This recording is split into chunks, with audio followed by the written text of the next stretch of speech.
government. Housing Minister Steve Clark says the federal budget will be a huge help to Ontario in easing the crisis that has seen home prices soaring out of reach. He says the $10.2 billion plan to build more affordable housing and help people finance their first homes through a tax-protected savings program is significant. Now, debate does start today in the House of Commons on the Liberals' latest budget. The Conservatives and Bloc Québécois say they oppose the spending plan, but there's no risk of the government being defeated on a confidence vote here. The Liberals only needed to maintain their deal with the NDP to stay in power. NDP leader Jagmeet Singh says his caucus will support the budget. Kevin Meisner, City News. City News time, 9:01, and now your forecast with meteorologist Jill Taylor. Rain and snow will change over to all rain. Will climb to 9 degrees for the high today. We'll get some breaks in the activity today. It's still a chance of some rain or snow tonight. Some clearing too. An overnight low near 2 degrees. For today, the high 9. And right now it's 0 in Ottawa. It's 2 degrees in Smiths Falls. StatsCan says the unemployment rate in March fell to its lowest rate on record as the economy added over 72,000 jobs. The agency says the unemployment rate fell to 5.3% across the country compared to 5.5% the month before. Now, the unemployment rate in March, the lowest over comparable data going back to 1976.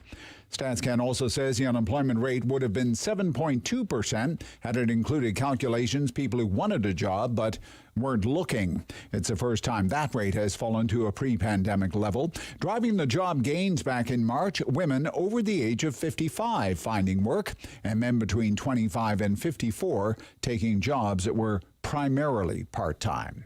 City News time, 9:02. Ukrainian authorities say there has been a rocket strike on a train station in an eastern city in the Donetsk region. It was being used to evacuate civilians from the war zone. Reporter James Longman has more. The Kramatorsk train station in Donetsk hit. Civilians have been crowding this station every day after being warned to evacuate before Russia's renewed offensive in eastern Ukraine. The attack left at least 30 dead and over 100 wounded. Now, Russia is focusing its troops in eastern Ukraine. They have pulled out of the northern part of the country, leaving horrific scenes of death and devastation behind. Ukraine's president says dozens of bound and tortured civilian bodies found in Bucha may just be the beginning. City News time, 9:03. The province warning of a text message scam. A spokesperson for the ministry tells City News the government is aware of this text message phishing scam offering a refund for your license plate sticker fee. Adding individuals should not open or click on any of the links in the message. It is a scam. The province says refund checks for license plate sticker fees are being mailed directly to those who are eligible. I'm Andrew Boyle for News Anytime. Follow up online at ottawa.citynews.ca.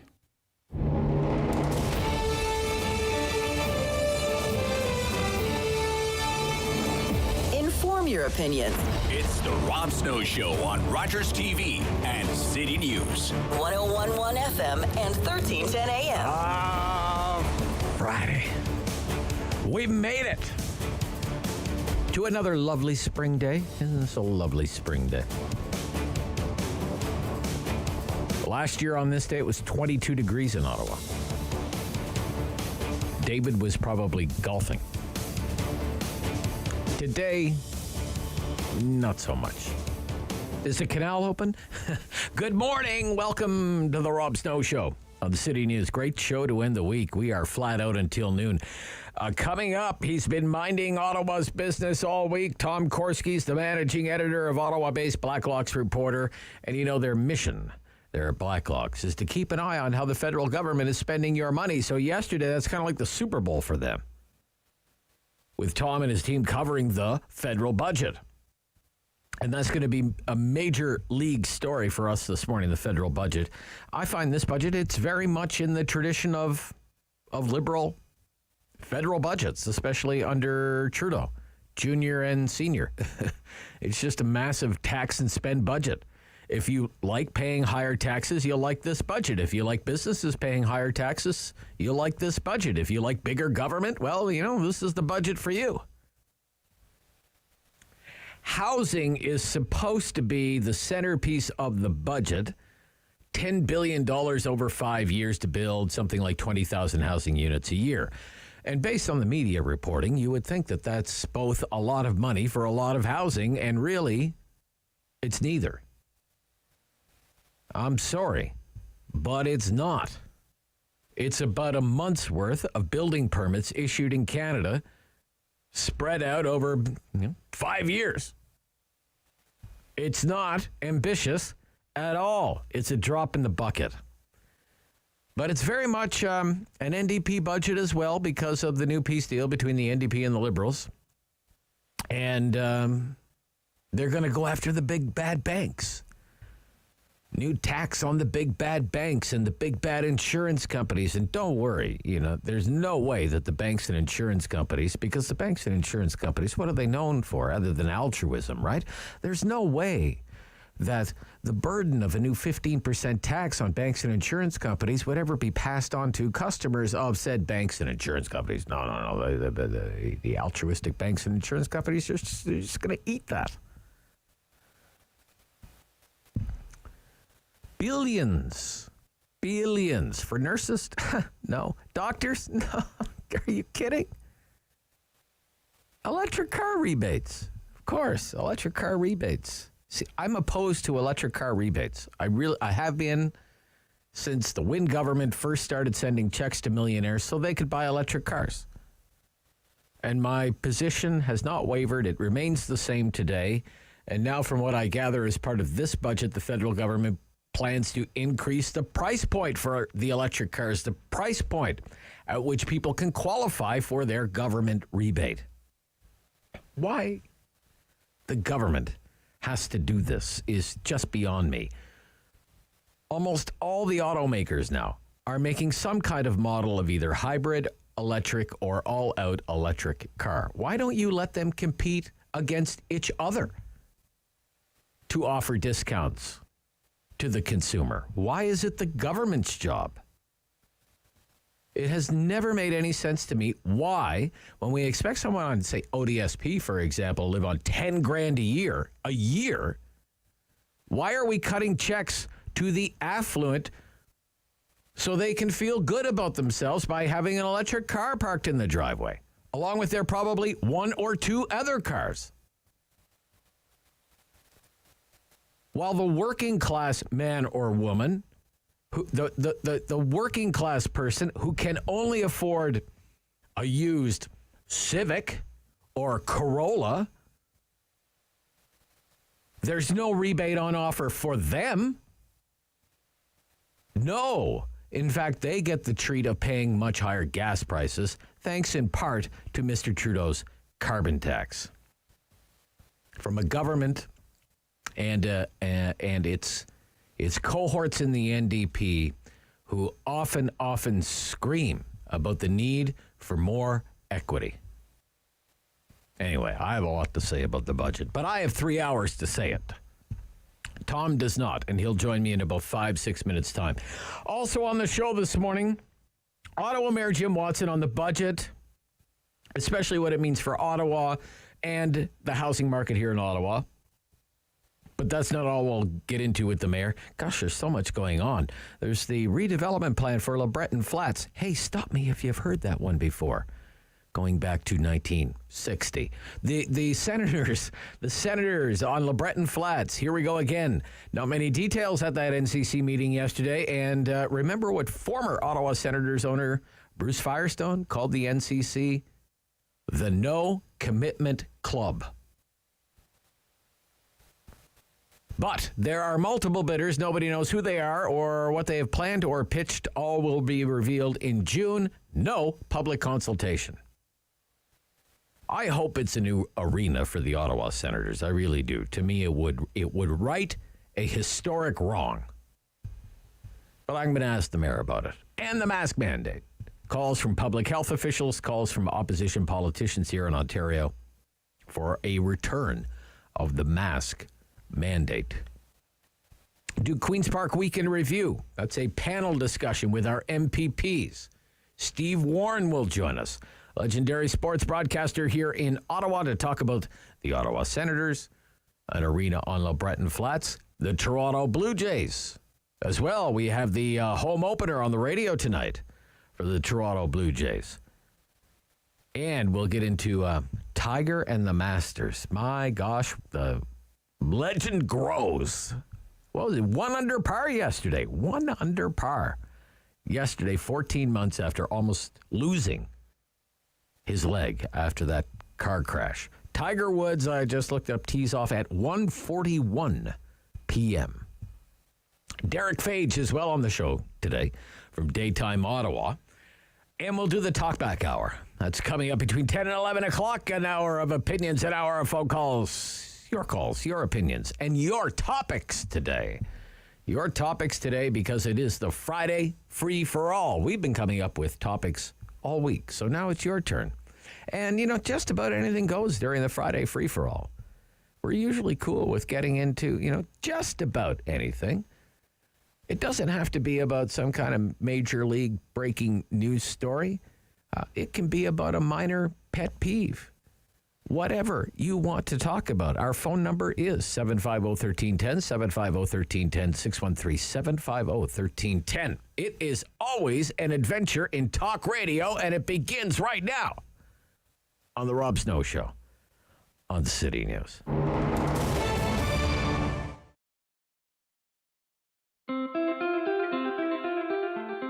Riding requires attention and focus.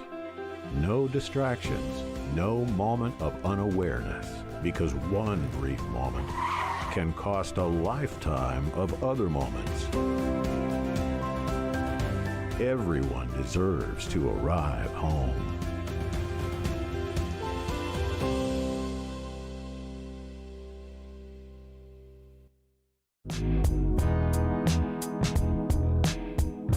The Maritime provinces are home to some of the oldest settlements in Canadian history. But did you know that one of the first was actually started by black settlers? Take a minute to learn about the rise and untimely fall of Africville. Black people have lived in Nova Scotia since before the founding of Halifax in 1749, but it wasn't until after the American Revolution in the late 1700s and early 1800s that large groups of black settlers began to arrive in the province, many of whom were former slaves promised freedom and land in Nova Scotia. What they encountered when they arrived, however, was racist treatment by their white neighbors and government officials. This pushed many black people to build homes on the outskirts of town instead. But despite the area receiving little support from government officials and lacking necessities like functioning sewage systems, access to clean water, and proper garbage disposals, the tight-knit community persevered, and so Africville was born. For more than 150 years, the small community grew, expanding from just a few homes to a population of over 400 people. Everything changed, however, in 1964 when plans for a new bridge and the idea of urban renewal prompted the municipality to set its sights on Africville's land. Instead of investing in the community, officials approved a relocation program that promised free job training and employment assistance to help residents through relocation. But the reality wasn't so kind. Residents had their belongings moved in city dump trucks, and homes were demolished immediately after their owners left. Of the 400-plus people living in Africville, only 14 residents held clear legal titles to their land, so the rest were only given $500 with the promise of more social aid in the future. Not much else was actually done to support Africville and its residents until 2001, when a United Nations report called for reparations to be paid to the community. In 2010, Halifax Mayor Peter Kelly apologized for the atrocities against Africville as part of a $4.5 million compensation deal. In 2021, Councillor Lindell Smith put forward a 7-part motion to plan for the future of Africville alongside local organizations and the descendants of former residents. Today, there's a public park and museum where Africville once stood to teach visitors about the history of the land and its community. If you've never heard of Africville, you're not alone. The tragic story of this small black community in Nova Scotia is not as well known as it should be.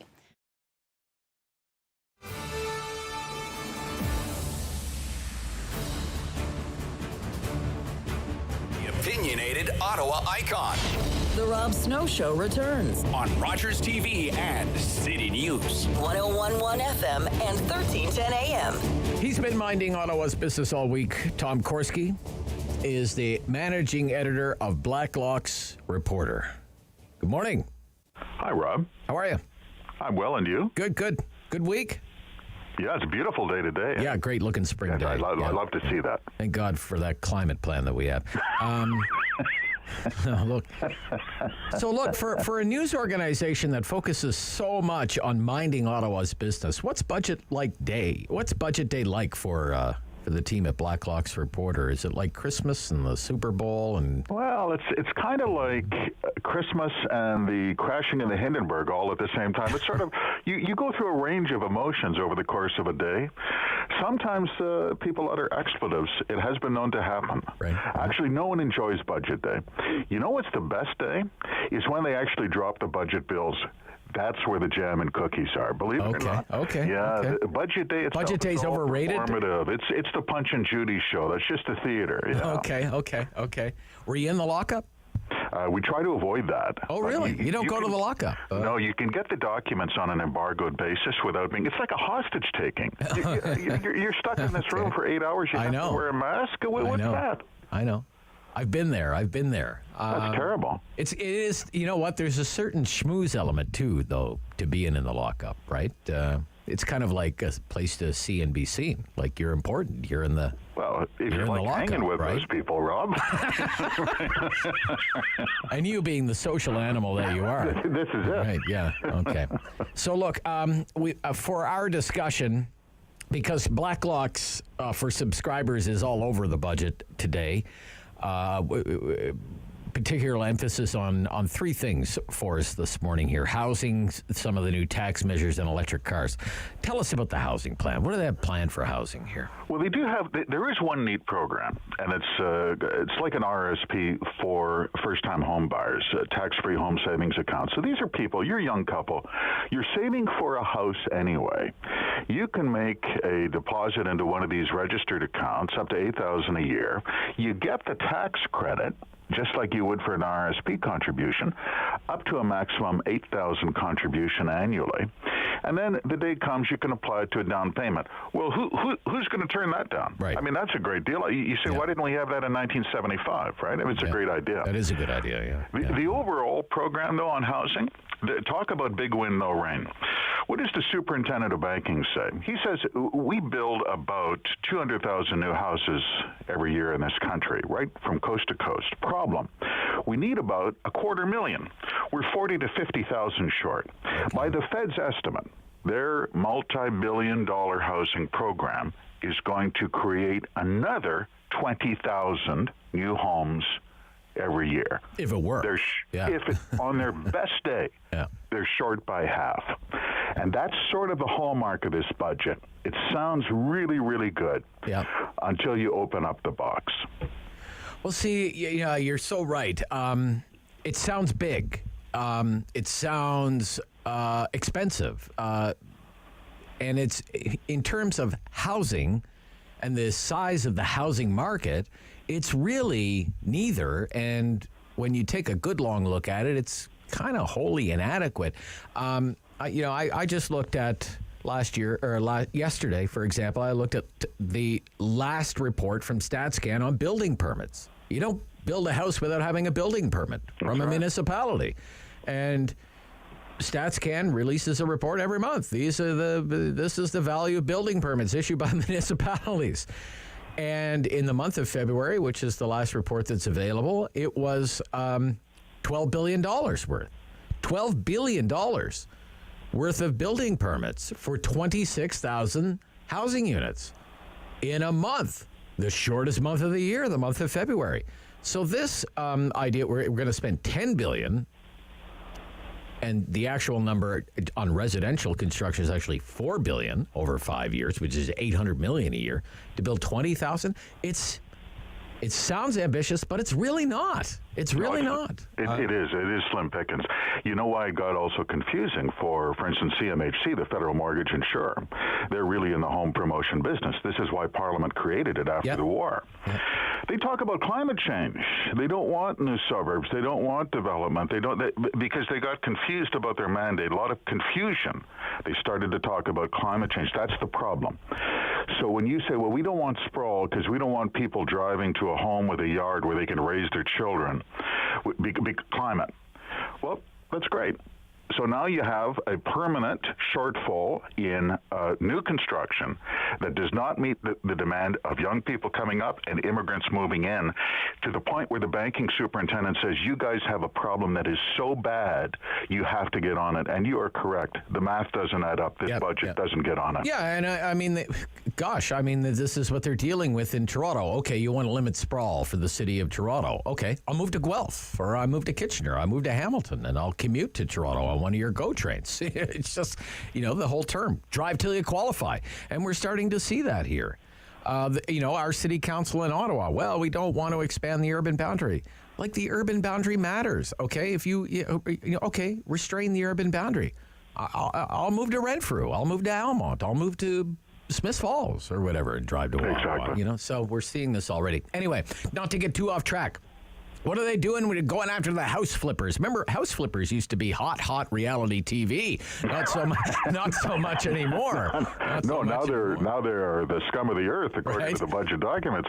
Well, they say primary residence is tax-free, but the house flippers move from primary residence to primary residence.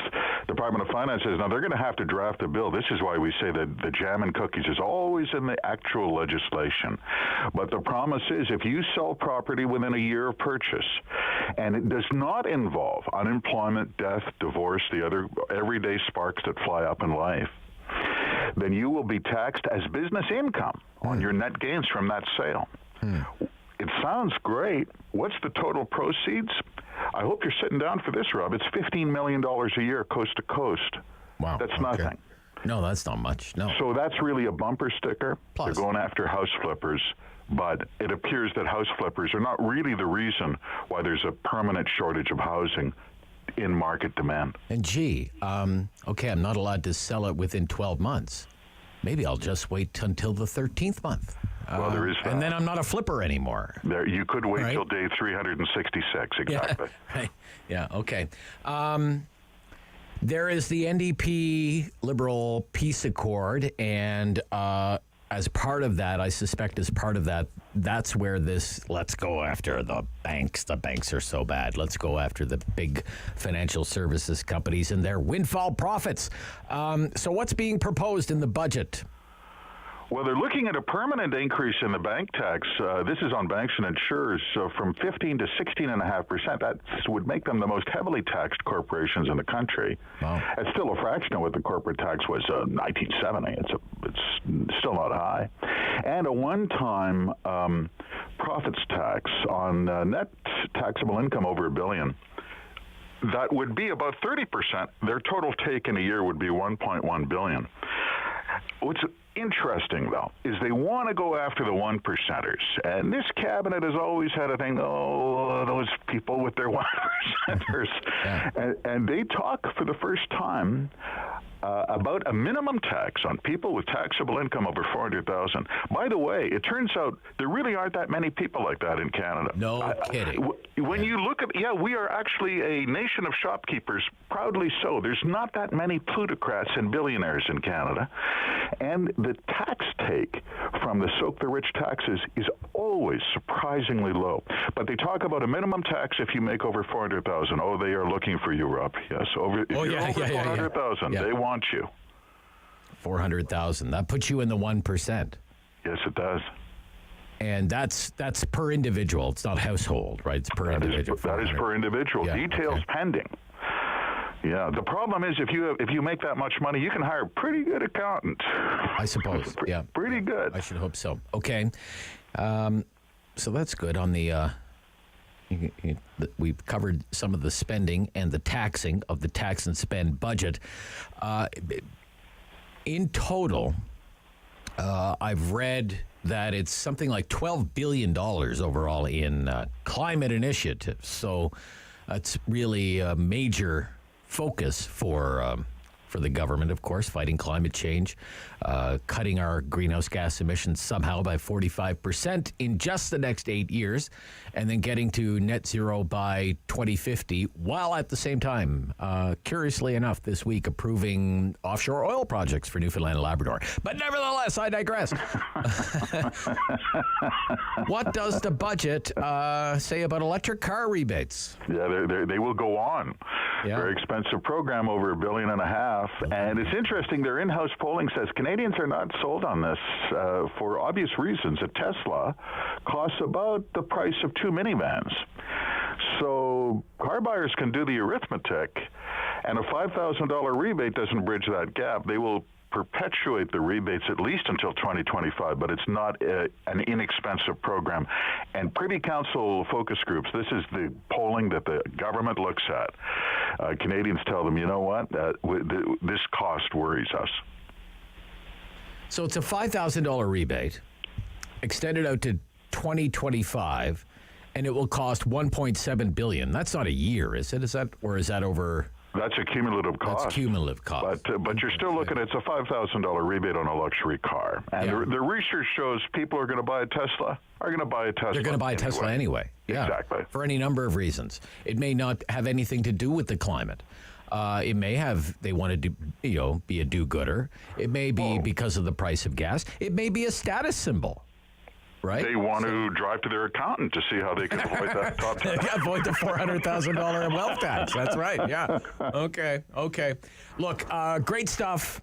This is why I subscribe to Blacklock's reporters for the coverage just like this on a day after a big federal budget, right in your wheelhouse, Tom Korski. Thank you so much. Have a great weekend. You too, Rob. Yeah, Tom Korski is managing editor of Blacklock's reporter. So still ahead, Ottawa Mayor Jim Watson on the federal budget, what it means for the city with a focus on housing. We'll also ask him, because he's on the board of the NCC, we'll ask him about all the speculation about the Ottawa Senators moving to Lebreton Flats. So that's coming up at 9:45. Right after the news, it's Derick Fage, the host of Daytime Ottawa on Rogers Television.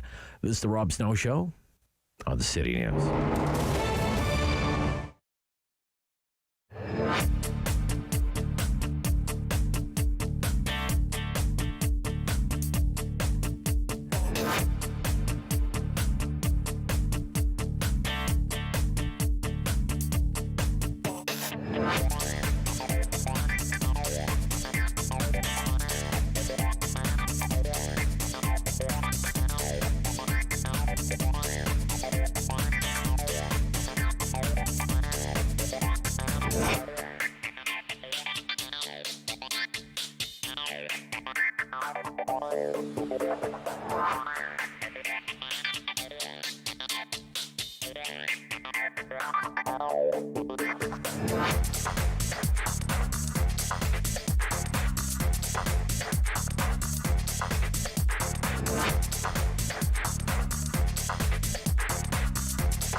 In Ottawa and the Valley.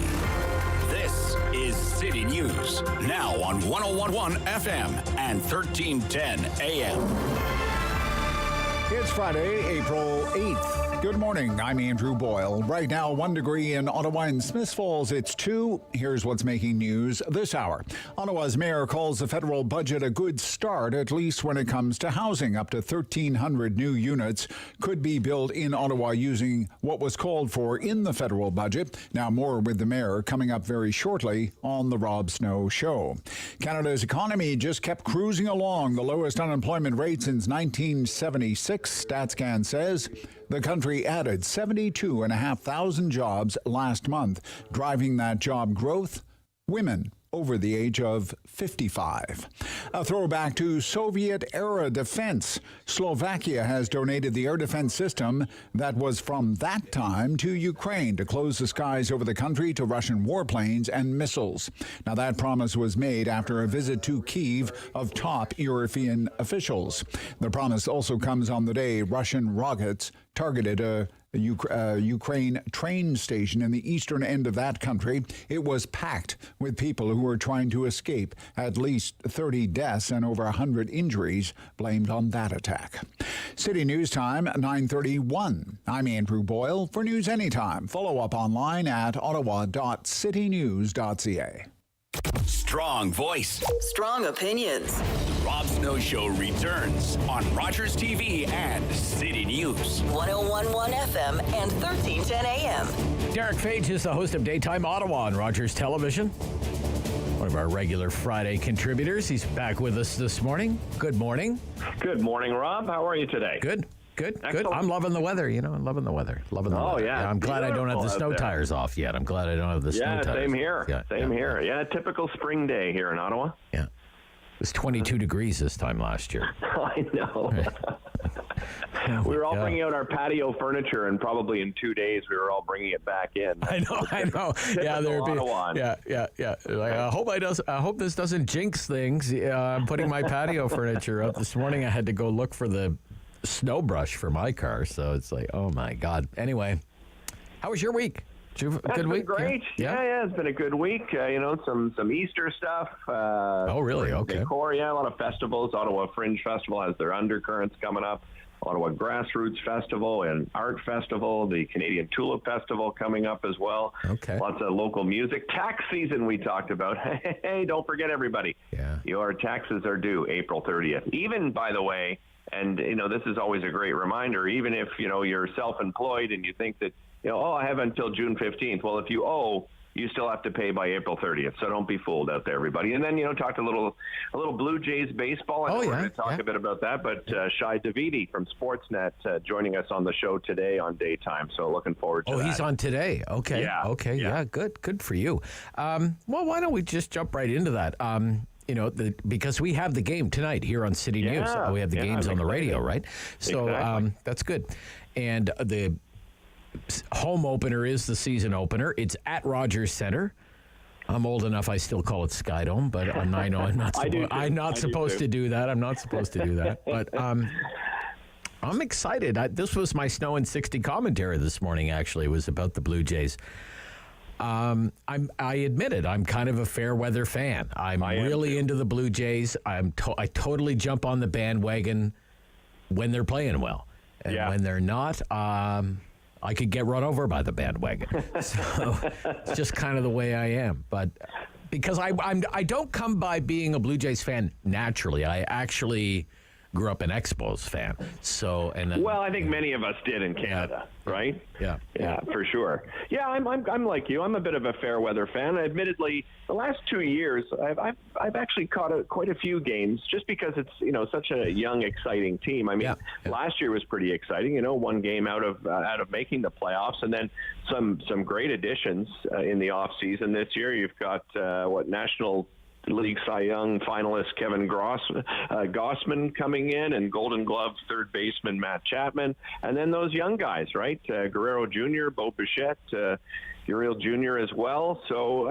pretty, and a healthy George Springer. I think, everyone's crossing their fingers to see that. They've got a great pitching. Probably the only weakness, which I'll certainly talk about with Shai today, is perhaps the bullpen. But other than that, I don't see a lot of weakness. I think, for people that aren't big baseball fans, tune in and watch some of these guys. Tune into the radio and listen to this young team, and they're exciting. I think they're going to be a lot of fun to watch. There's high expectations. High expectations for them. They're expected to win. They're the favorites. Yeah, they're the favorites. Yeah, there's a lot of pressure on them for sure. Yeah. But it's a commitment to watch a baseball game. Oh, absolutely. Like in time. Well, listen, I'm a curling fan, so I can commit. I've been watching the men's worlds. I just finished watching the women's worlds, of course, and watching the men's world. I mean, you're looking at 3.5 hours. Yes. Okay. For curling. So if I can do that, I can certainly tune into it. It's right up your alley, then. It's right up your alley. Exactly. 29 years since they won the World Series. Right. Yeah, hard to believe. Hard to believe. Doesn't it make you feel old that you can you remember so clearly and vividly those Blue Jays teams that won back-to-back World Series? So anyway, and Skydome, they're trying to figure out what to do with Skydome. Rogers Center. Boss, I know it's called the Rogers Center now. Yes, boss. Okay. I remember the first time I went to the Rogers Center was, I want to say like 1991, 92, something like that. Yeah. And sitting in what was then, I think it was the Hard Rock in those days that overlooked the field, having lunch. Right. And it was like the coolest place. Was magical, wasn't it? Like being in Disney World or something. I was just this future world, and watching the Argonauts practice. That's what was happening as I was I just thought this is like the coolest place in the world. Yeah. Well, and now you go and it's kind of like, wow, this is kind of. But anyway, they're going to spend big bucks renovating it, and then trying to find a new place to put another stadium. So, which is tough, right? Because the stadium's in a great spot. Yeah. I mean, it really is. It's in the perfect spot right now. Yeah. You wonder, can they play somewhere temporarily, tear this down, and rebuild in the same spot? I don't know. I don't think that's necessarily feasible, but that would be the best situation. Yeah, the thing is, I think that's a great spot. The Sportsnet guys were saying there's a little wrinkle there in that they don't own the land. Yeah. Right. So it's either just provincial. Just a little wrinkle. Yeah. Well, it's kind of like, the wrinkle with the Senators. The Senators, with Eugene Melnyk, he owned everything out there in Canada. That's right. Yeah. So he's like, if the NCC doesn't approve it, whatever. I have all of this land out here in Canada. But now this seems to be very much alive, as Kelly Egan indicated in his column this week that kind of got this discussion going. The Senators to Lebreton Flats. What do you think of that idea being revived again? Well, I love the idea. I love it too. I think it has to go there, right? To keep this team sort of feasible in this kind of market. We're going to be a small market for many, many years. I know, the growth population is coming up. There's no doubt, but we're still going to be considered, in my mind, a small market for the next 25 years or so. So you've got to put it in a place where as we grow and with transit that's available down there, it really is the perfect spot. And there's just, I think, building up around it. I think it'd just be great for that community down there as well. I know, there's going to be some frustration for sure, like any residential community that has something like that come in. Especially, that's already built up, unlike Canada, where, you sort of plop something in and then everything builds up around it in a greater extent. But I think it would be so exciting for this city. The NCC is so secretive, though, right? No specifics shared, no specifics to the actual process shared, no commitment as to a timeline on a decision. And, I think they've threatened bidders with expulsion, right, if they confirm anything publicly. So par for the course, the NCC is being incredibly secretive on it. But no news, I think, is kind of good news. Just if you follow the rumor mill on the fact that, Ottawa has most likely put in a bid, it's exciting. Yeah, I'm not tired of hearing about this because I think it needs to be there. Yeah. I just remember taking friends from out of town to see a Senators game one time many years ago, and they're just like, where is this arena? Like, where are we going? Are we almost? It's like having kids in the car. Like, are we there yet? Are we there yet? Are we there yet? I'm going to the game Sunday. Rogers has been kind enough to offer up tickets to all of its employees. So I'm going Sunday. And, it's like planning. You really have to plan ahead. It's like I'm going on a mini vacation. Like, okay, what road trip to Canada. Road trip from Vanier to Canada. Yeah. Better bring some snacks and something to drink. Make sure you go before we leave, Exactly. And then getting out, you might as well just camp out. Oh, yeah. You know what we should do? We should do for Ottawa Sens games, we should do like an after tailgate party. So you let, most of the people leave and the few of us remain. And have, I don't know, we'll do a pig on a spit or something and wait till everything clears up. Like, how long has that team been there? Like 30 years or something, right? Like, you would think we would have figured out by now how to get cars out of the Canadian Tire Center by now. No, we've got these. It's just a free for all, right? It's just every driver for themselves to get out of the Canadian Tire Center parking lot after the game. True.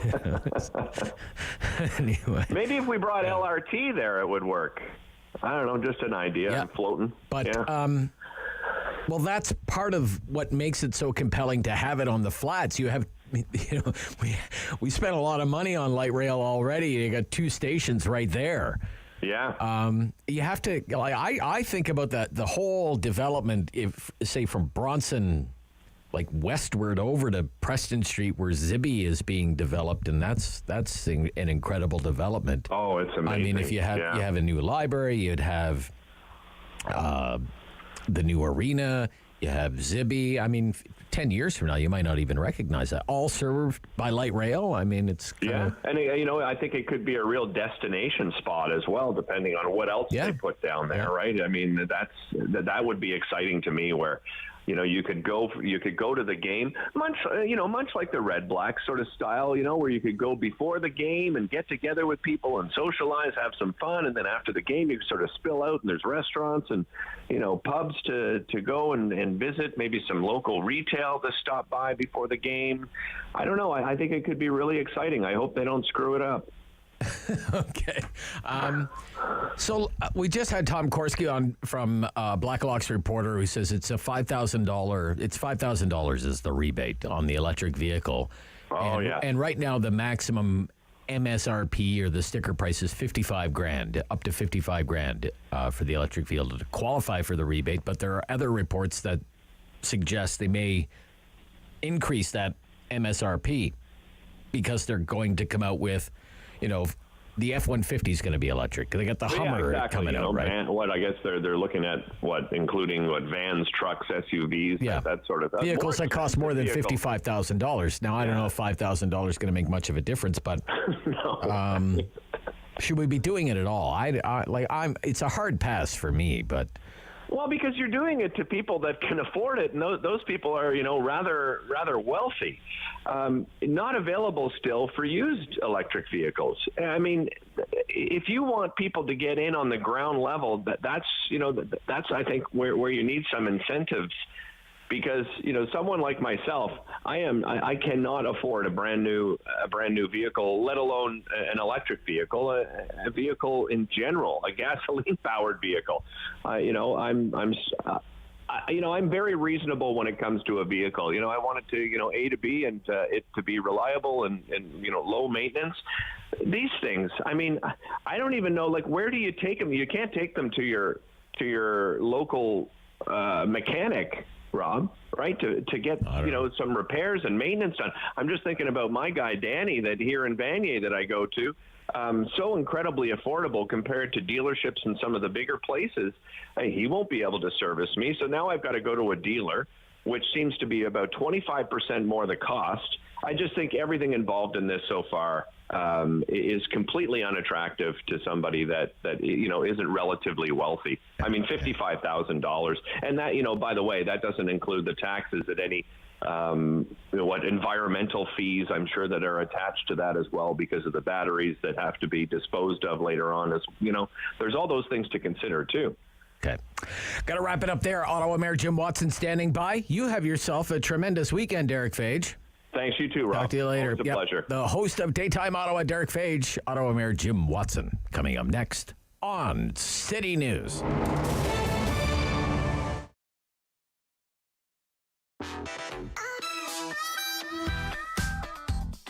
It really is a tremendous source of excitement and joy for the theatre staff and I to welcome artists finally back to the theatres. It was a tremendous pleasure to sit on the selection committee. We really have something to cater to all musical tastes, from trippy art pop to straight ahead rock and roll to soul and funk. But it's huge for us to be able to welcome local artists back into the theaters to showcase their amazing talents for people here. Up to the top is where I'm headed and I'm going. You know what? I've checked out some of the stuff already before doing this. I've been hyped and ready to do this because it's definitely being done on a major level. And, you know, I'm here seeing it in person right now, and I'm like, wow, you know, this is what it is, man. I'm happy to be here. This kind of concert series promotes music and gives us newcomers or even like new bands a big chance to showcase their talents and share their music with the world. It's amazing that OMIC has organized this and given an opportunity for artists to perform, but also be part of something that I wouldn't be able to create this just on my own. So everybody's talents comes together to create something great. It says a lot about the city that they are engaging the processes that get those musicians out and get them in front of people, and the music is getting heard. So we don't have a thing where like everybody's the best kept secret, right? We're sort of breaking through that wall a lot, and which is exactly what we need. Well, first of all, I'm really grateful for this opportunity. For me, it's a little bit like being officially part of the local artist community in Ottawa. And it's like my first real big show where I'm gonna be performing my own songs, so it's really exciting. What the hell's going on? Why you still holding on? You know, it's a great opportunity for us artists to be able to really get a reach to an audience and a good quality audience too. I'm just happy that I can be involved. I'm happy that I can add value. It's top tier for sure. It really is like a dream come true, especially having so many restrictions in the last couple of years, not being able to jam because we couldn't get together, and then to be able to do it in a beautiful venue like this with the seats in the background and just the whole entourage of it, and really feeling like we're able to put on a real show for the first time in a long time. It's just fantastic. It really is great.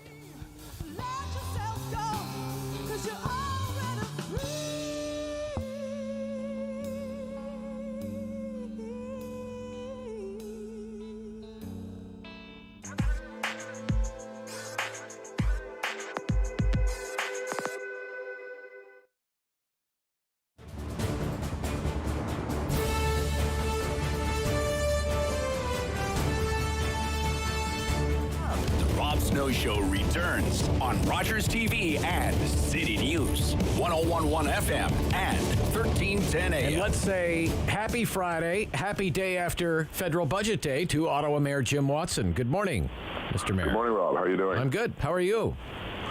Great. I was surprised. I think we lost spring last night with all the snow. Yeah. I was just reading on this day last year it was 22 degrees.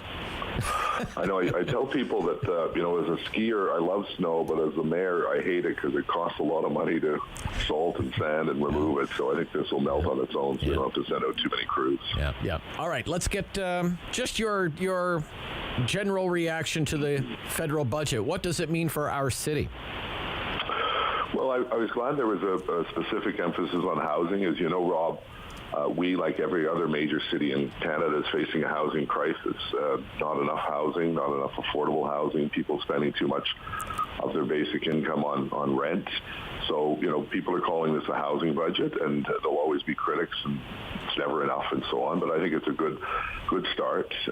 We estimate, as you know, a lot of these budget items, the devil's in the details, but estimate about 1,100 to 1,300 new units annually can be built here in the nation's capital. I like the idea of providing some breaks for first-time homeowners, doubling the first-time homeowners tax credit, $40,000 tax-free first home savings account, some innovative ideas. Obviously, people have to have the money to put in these savings accounts, but I think if they can store some of that money away without having to pay taxes on it, when it comes to buying that first home, they'll have a good base of money up to $40,000.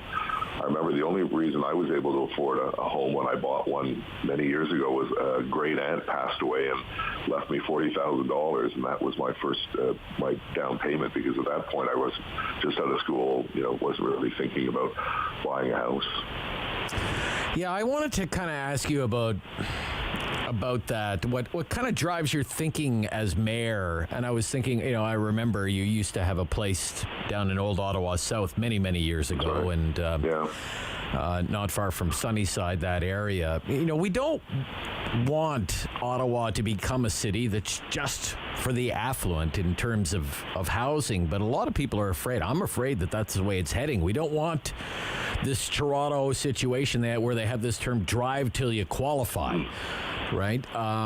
So what's driving your thinking? I mean, where you used to live in Old Ottawa South, somebody under 30 couldn't afford to buy a house there now. It's crazy. Yeah, no, there's no question. If I had the money, I would have kept that house as an investment property. And, I moved because I was fortunate enough to be elected as MPP in Ottawa West Nepean. It was a commitment I made to live, in the riding, which I still do here in the West End. But I miss Old Ottawa South. It was a great neighborhood, very walkable up to Bank Street, the little shops at Sunnyside and Seneca. But you're quite right. It's a very expensive market. We've seen the average house price, I think, go up in Ottawa over $750,000, $780,000. And one of the things I think that we have to do is look at the most vulnerable in our society. And just 2 days ago, I had the opportunity to tour Veterans House, which is in the old Rockcliffe Air Base, where there's a massive housing development and new community popping up there. Literally, every week you go by and there's another group of houses. This Veterans House was put together through the federal, provincial, municipal, and multi-faith housing, and it's a wonderful facility for 40 veterans who were homeless, and some of them living on the street. And they now have supportive network around them. They've got meal preparation help and so on. And that's a great example of when everyone works together, instead of talking about housing, we actually get shovels in the ground. And here's 40 people that were taken out of shelters, taken off the street, who served our country in the armed forces, and for a number of reasons, whether it's addictions or other challenges, have found themselves on tough times. So I like to, use that as an example. Another one is on Rochester. There's hundreds of units being built. Just had a note from a woman yesterday who said, she moved into one of these units in that part of the neighborhood. She could never have afforded it, a market rent. So you do need social housing, affordable housing, and that's one of our goals, to increase the budget every year, which we've done for the last 12 years, and to build more of these houses that allow people a fighting chance. There was some, I'd really like your thoughts on this. There was some vague language in the budget presentation along these lines that the federal government wants to tie infrastructure funding to housing development. That if the province or the city, there's going to be, say, a cost-sharing agreement on light rail, for example. Right. If the federal government is going to send that money to the lower levels of government, then there has to be some benchmarks met on housing units, maybe even transit-oriented housing units. You want $1 billion for light rail, you have to approve so many building permits, for example. What do you think about something like that? What we have is, a transit-oriented development plan, Rob, that really makes it easier for people who want to build apartments and condos around transit stations, because that's the whole purpose of the transit system, is to get people to live near there. And if you go to Blair Station, for instance, as I was the other day, you see two big apartment buildings, I think 20-plus stories each building at the Gloucester Centre, literally a 4-minute walk to the Blair Station. That's the future of Ottawa, is building up from an intensification point of view around those transit stations. The Westboro Transit Station in the West End, the old, trying to remember what the Trailhead, I think, the old building, the wooden building was taken down, and they put in something like 25 or 26 stories. It's literally across the street from the Westboro Station. So we're actually incenting businesses to go there. We'll give you more intensification, because that's the kind of place that you may not need a car. Maybe you only need it on the weekends. So you hop on the train, you're downtown, you're at the East End, West End, going to the airport, the South End. And we've got to do more of that, because we need to encourage more people, obviously, to take transit. But, we don't want to have intensification all over the place that doesn't make sense. Like in the middle of a residential street, you don't want to, with everyone having a single-family home, you don't want to have a 20-story apartment. But the end of the road, such as on Scott Street or on 174, it makes sense to have more intensification there, and also to prevent us from having to go farther out into the rural communities and creating urban sprawl, which is very expensive for everyone, not good for the environment. Okay, a few more things. Your reaction, please, to all the buzz now about the possibility of the Ottawa Senators' new arena being on Lebreton Flats. What do you think of that? Well, I've been a big advocate, as you know, from day one of having the arena down there. You know, Canada, I love Canada, but there's no walk-up traffic available to the CTC, whereas you look at the Red Blacks, there's probably about 25,000, 30,000 people that could walk to a game at the last minute if they decide to go to a game. You can't do that because there's no housing really in very close proximity to the CTC. So I think, I've always pushed, and I was pleased that the NCC agreed with me, keep a spot reserved for an event center. Block it off, create a temporary park, and at some point, hopefully, the Senators, the NHL, will look at that one more time, because we have a large investment of 2 LRT stations.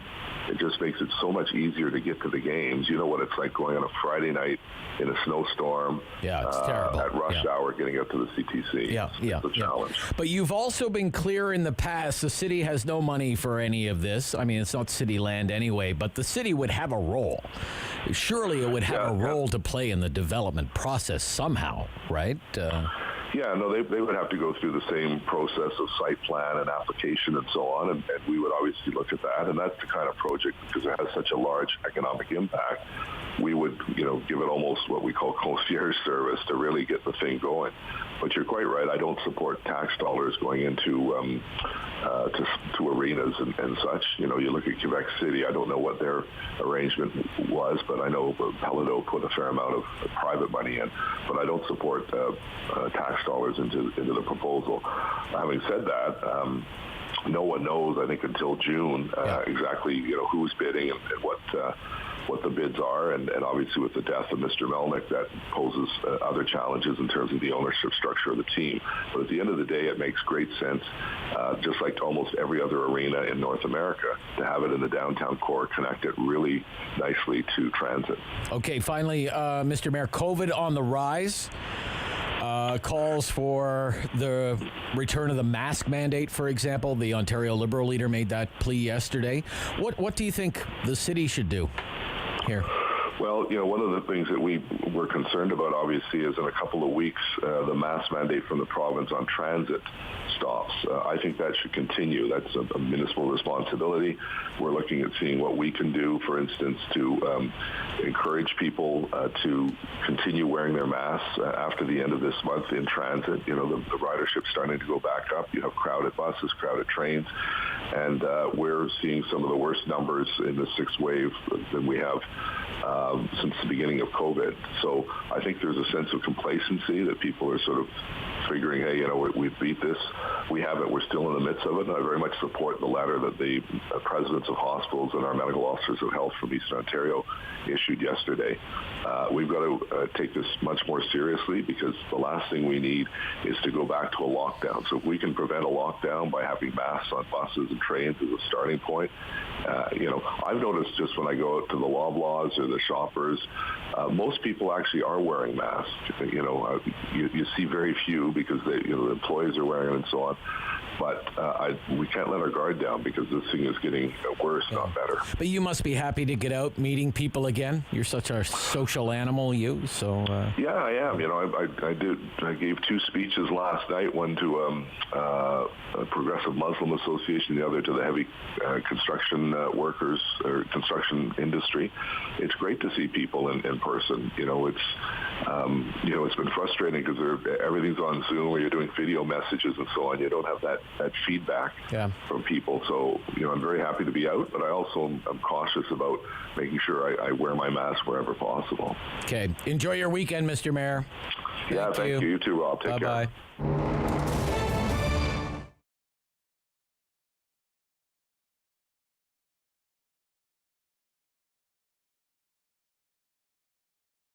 Being a crossing guard works great as part of my schedule as a high school student because I still have time to do my tests and assignments while earning a little bit of cash on the side. Working as a crossing guard fits into my current lifestyle because it gives me a lot of time during the day to pursue hobbies that I'm very interested in. A friend of mine introduced me to this job. I didn't know it was actually a paid job. I always start my day. It's a very little, I guess, few months baby, and she always comes with her dad on a pram, and the smile she has, like, oh my God. Well, I think the OSC is a very good employer. They show quite clearly that they care about you. They're very polite. They really make you feel like you're part of a family. It's fun. I really enjoy it. Gets us out of the house, too. Yeah.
In Ottawa and the Valley. This is City News, now on 101.1 FM and 1310 AM. It's Friday, April 8th. Good morning. I'm Andrew Boyle. Here's what's making news in Ottawa and the Valley. Ottawa's mayor says he is happy there was a piece of the federal budget which focused on housing. While critics say there is never enough, Jim Watson says this is going to help the city. I think it's a good start. We estimate, as you know, a lot of these budget items, the devil's in the details, but estimate about 1,100 to 1,300 new units annually can be built here in the nation's capital. Now, Watson tells the Rob Snow Show providing first-time homeowners breaks will help as well. Now, the debate over the budget begins today in the House of Commons. The NDP leader has already said there's in it enough to stick with the deal that his party made with the Liberals, so it is going to pass. Bucking the national trend, the unemployment rate went up last month in Ottawa, now at the national average of 5.3%. In Gatineau, though, the rate has dropped to 3.8. Only Sherbrooke and Quebec City have lower rates, both under 3%. Here's a look now with our senior business editor, Mike Eppel, at the national picture. The economy added 72,000 jobs last month on top of the 337,000 in February as Ontario and Quebec reopened from the early year shutdowns and lockdowns and roared right back up as Ontario and Quebec actually led the way again on a monthly basis from a province standpoint, a provincial standpoint for jobs. The unemployment rate now is down to 5.3%, and Stats Canada back in 1976 made a different calculation on how they tabulated employment. So that's why they're saying since that point in time, we've never seen an unemployment rate this low. And what it means is, though, the economy and the jobs market is very tight right now. And that showed up in wage gains with a 3.4% increase year over year in the average hourly earnings. And that is going to fuel inflation. Next week, the Bank of Canada is going to push back against all of this with an expected interest rate increase at its next policy meeting. At the City News Business Center, I'm Mike Eppel. City News time at 10:04. Now your forecast with meteorologist Jill Taylor. Rain and snow will change over to wall. Rain will climb to 9 degrees for the high today. We'll get some breaks in the activity today. It's still a chance of some rain or snow tonight. Some clearing too. An overnight low near 2 degrees. For today, the high 9. And right now it's 1 degree in Ottawa. It's 2 degrees in Smiths Falls. Ukrainian President Zelensky has released a video. It shows the aftermath of a deadly rocket strike. It happened on a railway station station in eastern Ukraine.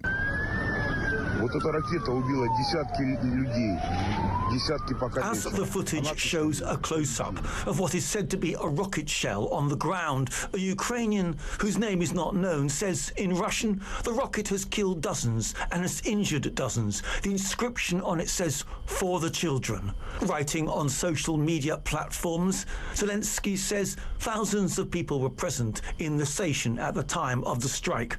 Kramatorsk is a city in the part of the Donetsk region that's controlled by the Ukrainian government, and its railway station was being used to evacuate civilians. I'm Charles de Ledesma.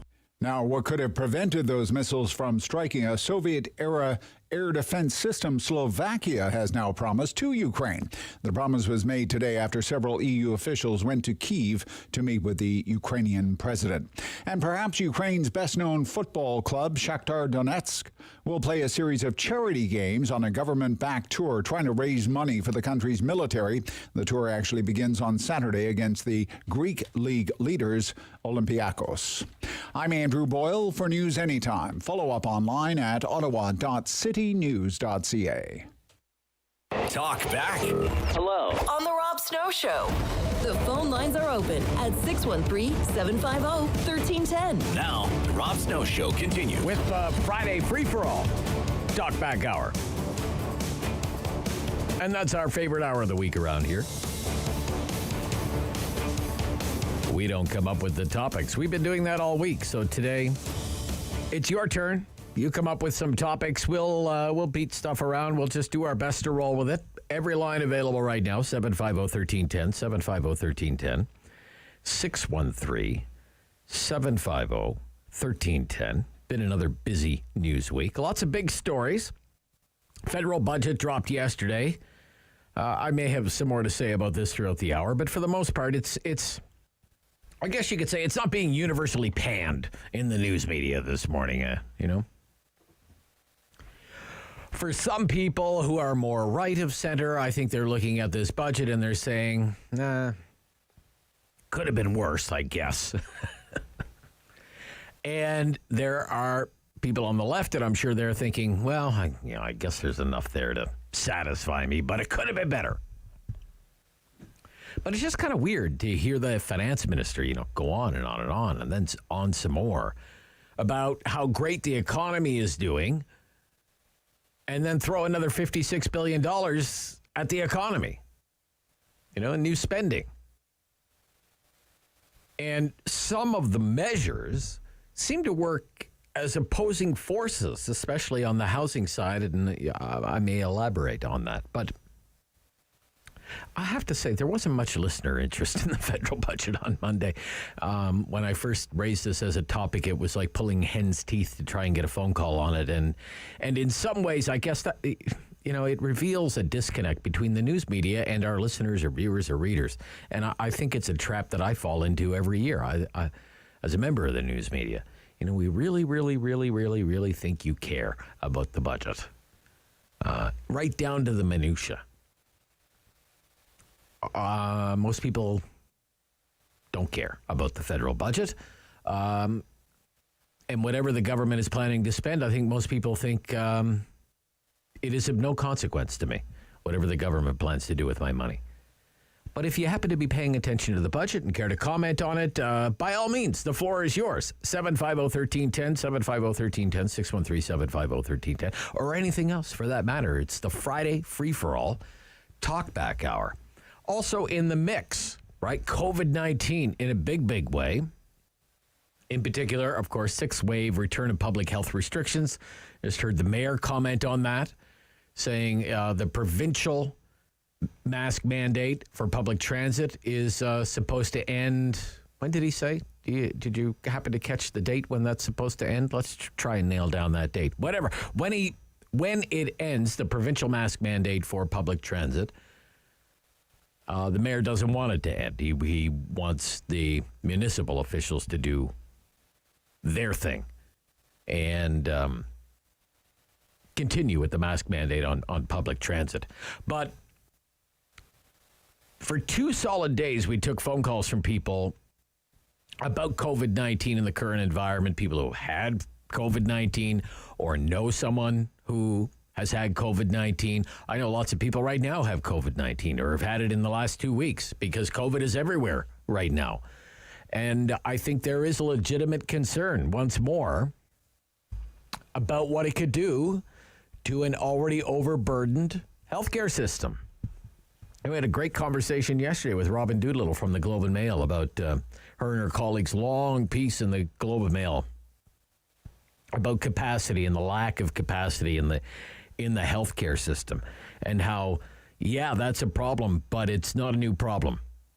You know that, ladies and gentlemen. Okay, you know that. Jam-packed hospital rooms, that was a problem way before the pandemic. And unless things change and change in a big way, all-out structural reform, not only is that going to continue to be a problem, it's a problem that's only going to get worse simply because of the demographics. And as a country, we're just getting old. And by the middle of the next decade, all the baby boomers are going to be retired. And if you think you pay a lot of taxes now to fund health care, you ain't seen nothing yet. Nothing. But on COVID specifically and on the sixth wave, Dr. Peter Uni said this week in the news media, Ontario is probably registering 100,000 cases a day, 120,000 cases a day. No way to verify that claim, but because we aren't testing the way we used to. It's an estimate based on wastewater readings. But whatever the situation is, it's status quo for the Ford government, which is, just so close to calling the election. So Doug Ford has no interest in going back to the old days of mask mandates and capacity limits and all the things we associate with previous waves. He's just hoping things remain manageable. This is the word I heard at Queen's Park from cabinet ministers is manageable. It's manageable. Okay? Christine Elliott says it's manageable. Stay calm, stay the course, okay? Things are manageable. The Ontario Liberal leader yesterday, Stephen Del Duca, and make no mistake, he sees an opening, but he set out the clarion call yesterday, we must bring back the mask mandate. That's the Liberal Party's position now, reinstate the mask mandate for essential businesses. So gas stations, grocery stores, pharmacies, all the places that were open during, even the most severe lockdowns. Must wear a mask in there, according to the Liberals. What do you think of that? That would have no impact on me at all. I still wear a mask in those places anyway, and so do most people, I think. For me, it's just where my own personal headspace is right now. My impression is just anecdotal, is most people are wearing masks anyway, even if they don't have to. But we spent 2 days on that topic. I don't know if you have a third day in you, but if you do, I'm all ears. I'm ear, nose, and mouth, actually. 750-1310, 750-1310, 613-750-1310, Friday free for all. Talkback hour. Your last chance to have at me before the weekend. In the East End, which could mean any number of things. Dennis could be on Montreal Road. Dennis could be in Cumberland. He could be in Hawkesbury. I don't know where Dennis is, but he's on City News. Good morning, Dennis. Good morning. I'm off of MacArthur Avenue. Okay, off of MacArthur Avenue. Good to hear. What's on your mind, sir? Well, three things, actually. 3 things, okay. Okay, first off, I have 2 nieces that work in healthcare. Yep. And yesterday, I tried to get on, but I was too late. And the one gentleman there that had the 10 kids. Yes, 10 kids, yeah. With the Delta variant, he was lucky because one of the nurses that works with my nieces, she caught the Delta variant, and now she has the mind of a 5-year-old because it got into her brain. Oh, okay. I haven't heard anything like that, but yeah, she had to learn how to speak, how to walk. Oh my God! And everything. She doesn't even recognize her family anymore. Really? From COVID-19? Really? Oh yeah. It works down to your gene level. It depends on your genes on how bad it hits you. I don't know. I've never heard anything like that before. No, never heard anything like that before. Well, one of my nieces works in gene therapy. Right. And that's where because she told me, she said, make sure you get your shots. Well, that's good advice. Yeah, make sure you get your shots for sure. Yeah, I've just never heard tell of a situation like that. So, anyway, I guess my thinking this week on that was, and there are lots of calls now because of the case counts and the hospitalizations, sixth wave.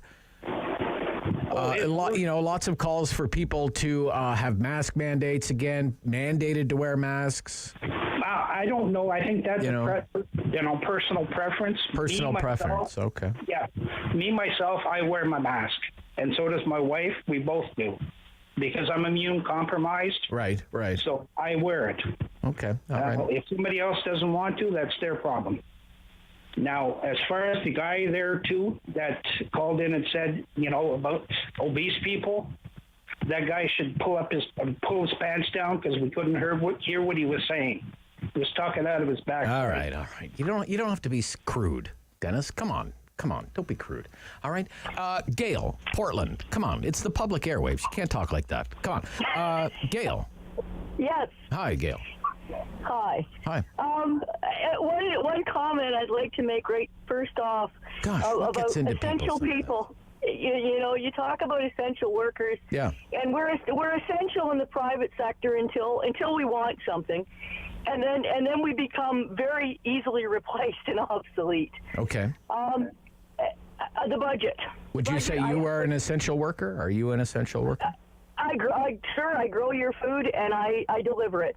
Okay. So I've been in the trucking industry for 35 years and I've been in the farming industry for probably 30 years. Okay. And so all of those years I felt very not proud of what I did for a living because I was always constantly told I wasn't important, wasn't valued, wasn't needed in the industry. And anyways, the budget. Yes. What about it? I, from my standpoint, like I'm coming from the private sector mindset, I'm now I have my own farm and I have my own trucking business. Wow. Good for you. I'm relieved that the budget is what the budget is. Oh, really? Yeah. I was in terror as to what this budget was going to be. You're glad it's not worse, is what you mean, right? Yeah. I'm glad it's not worse. Right. Yeah. Christopher Freeland, I can't even listen to her anymore. She's just too much for me to deal with. Yeah. You guys, you always constantly talk about the left and the right. Well, I'd like to tell you, there's a whole bunch of us that sit right in the middle. And I don't think who's there? And who's there representing you and speaking for you right now? Yeah, nobody. I think a far larger portion of us are right in the center. We want to look after the vulnerable, but those of us that do what I do, we want the ability and freedom to use our talents and to for our talents to be valuable and not completely squashed with red tape. Okay. Some of us are good at building houses and growing food and getting food to people, and there is just so much of our time that is spent on red tape. And yeah, and back to the budget. I'm glad they're starting to recognize that this housing problem is such a huge problem. Yeah, but I guess here's my thing. It's whatever it is, $4 billion to $10 billion over 5 years. 5 years, so 2026, 2027. Do you think? Do you think the measures that in this budget are going to do anything to the housing market by 2027? Do you think housing prices will be higher or lower by 2027? People always talk about crashes and gains. I honestly can't see them going higher, but I couldn't see that 10 years ago. I know people have been saying that for 20 years. Housing market's going to crash. Housing market's going to crash. Yeah. Housing market's going to crash. But let's remember back to our last conservative government, and as I was driving down the road in my truck because I used to listen to CBC, which I don't anymore. it was one of his ministers was on the radio, and he said, and I remember very clearly, that it isn't the right of everyone to own a house. This is not what we have in Canada. You know, some people just are not going to be able to afford to do it.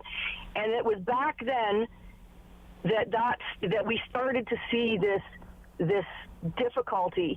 And our government at the time, which was conservative, said, well, this isn't a problem. The wealthy are going to own houses, basically, and the poor are going to have to rent houses. Well, look at where we are now. I don't know.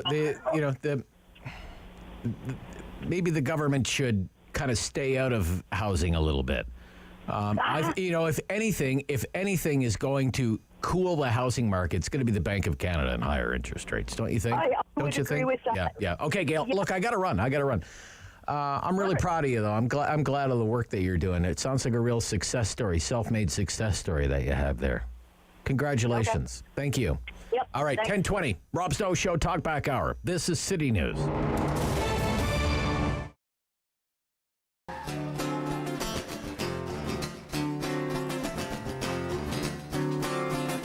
Are you for or against us? We are trying to get somewhere. Looking around for a helping hand. We're doing our best to keep it steady, stop it falling down around us. Armed around each other's shoulders, we go everywhere. Are you in? Are you out? Are you in? Are you out? Are you in? Are you out? Do you care to dance about and shout? John Jack and the boys being a band on a one-night stand. We'll be dancing in the floodlight. Second to none, not even on a bad night. We'll be dancing in the floodlight. Second to none, not even on a bad night.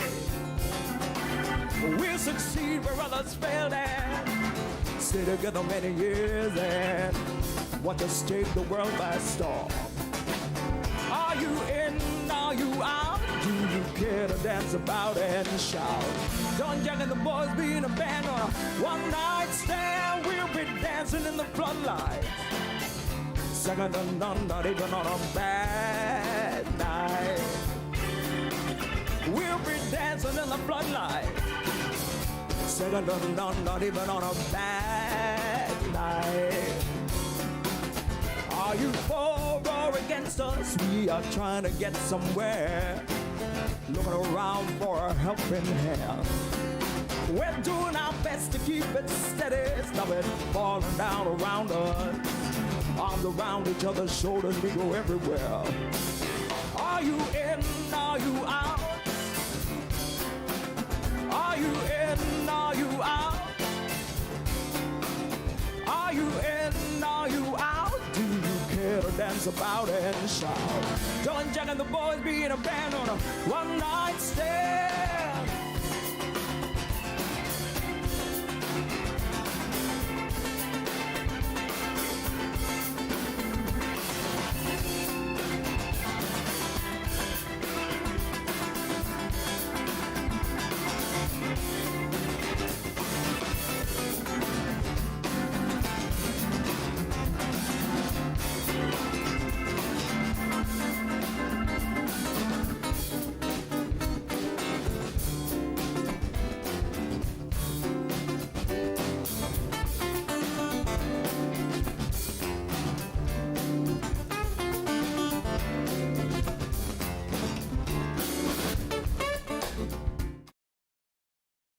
Rob Snow Show. Have your say and call now. 613-750-1310. Friday, free for all. Leo in Richmond, you're on City News. Hello, Rob. How are you? I'm good, Leo. Thanks for calling. What's on your mind this week? Oh, what's on my mind is, I guess, the budget a bit. The budget a bit. Okay. All right. Okay, the what reason about it? why the budget, I think, well, first of all, I know there's a housing crisis, but it's not just in Canada. It's in a lot of countries all over the world, right? So we're not just the only ones in the boat. There's we are though, according to Bloomberg News report this morning, we are the most overheated housing market in the world. The Canada housing market. I thought it was New Zealand. No. Well, No? yeah, they're one of the ones, but we have the hottest housing market in the world. Okay, I don't disagree with them. They have to do something with that, but there's a lot of other things they're going to spend. But there was no mention on during the budget who's going to pay for all this. And what do you mean? According to the Liberal policies, these budgets balance themselves. You know, after a certain amount of time. Oh, they're going to go after the big banks. None of that was mentioned. Right. They're going to go after the big banks. New tax on the big banks, surtax. The big banks, yeah. And the insurance companies, big tax on the insurance companies. Yeah. What's that going to happen if you're a customer at the bank or a customer of an insurance company? You think you might have to pay a little bit of that tax yourself? Yeah, exactly. Because Right? the banks are making billions of dollars of profit, right? Well, So- yeah. Yes, they are. And another thing I wanted to mention is on the mask mandate. Yeah. What about it? The one guy, there's one guy I trust the most, okay? And I trust his opinion with, you could have all these disease experts and all that, but there's one guy I trust the most, and that's Dr. Isaac Bogosh. Okay. He has said it should be, everyone should be wearing the mask indoors. Okay? Because, first of all, the masks don't cost nothing at all. So it doesn't cost anybody anything to wear the mask. And second of all, you're protecting vulnerable people and all that. So that's his output on it. Yeah. And don't you find though, Leo, don't you find that a lot of people are wearing masks? Well, it depends. In the cities, yes. Yeah. But in the in the rural outskirts, areas, not as much. Not as much, eh? Okay, that's not as interesting. much. All right. But I do go with him because he is, I think, like the most educated. He's Harvard educated. And, I've he went to interviewed the him best before. school. Yes, he did.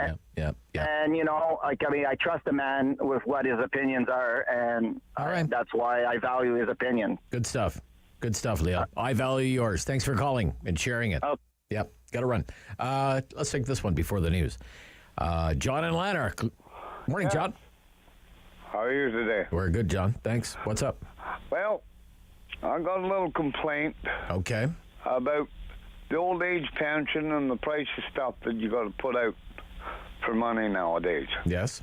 I got my check on the 29th of March. Yep. And I live off the grid. I got a generator all the time and everything, like not through the day, but in the evenings. And they're raising the minimum wage up. Yeah. And they're not doing anything for anybody that's collecting an old age pension or ODSP or anything like that. I'd like to know what the reasoning is with this. Right. Because you're old, John. Don't have to remind me about that. You're wondering where's your cost of living increase, right? Yes. Yeah. And I'm not the only one in the country that's suffering from this. I would imagine so. There's lots of people that drive cars and everything else, got to go back and forth to doctor's appointments and all this other stuff. Yep. And they can't afford the gas. They can't afford to spend that extra money. Yeah. Yeah, it's terrible. Yeah, it's a big issue. Rising cost of living. Yeah. Too much month at the end of the money, right, John? There is that. Yes, there is. Thanks, John. Got to run. I feel for you, man. Thank you. Where's his cost of living increase? 1028. They're more interested in $5,000 so rich people can buy electric cars, John. Get yourself an electric car. You'll be set for life. Rob Snow Show. Shameful, isn't it? Isn't it shameful? It's totally shameful. Rob Snow Show, City News.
local news in Ottawa and the Valley.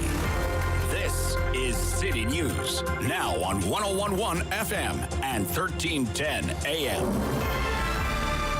It's Friday, April 8th. Good morning. I'm Andrew Boyle. Right now in Ottawa, 2 degrees. In Smiths Falls, 3. And here's what's making news this hour. The unemployment rate fell to its lowest rate on record in March. StatsCan says the economy added 72,500 jobs.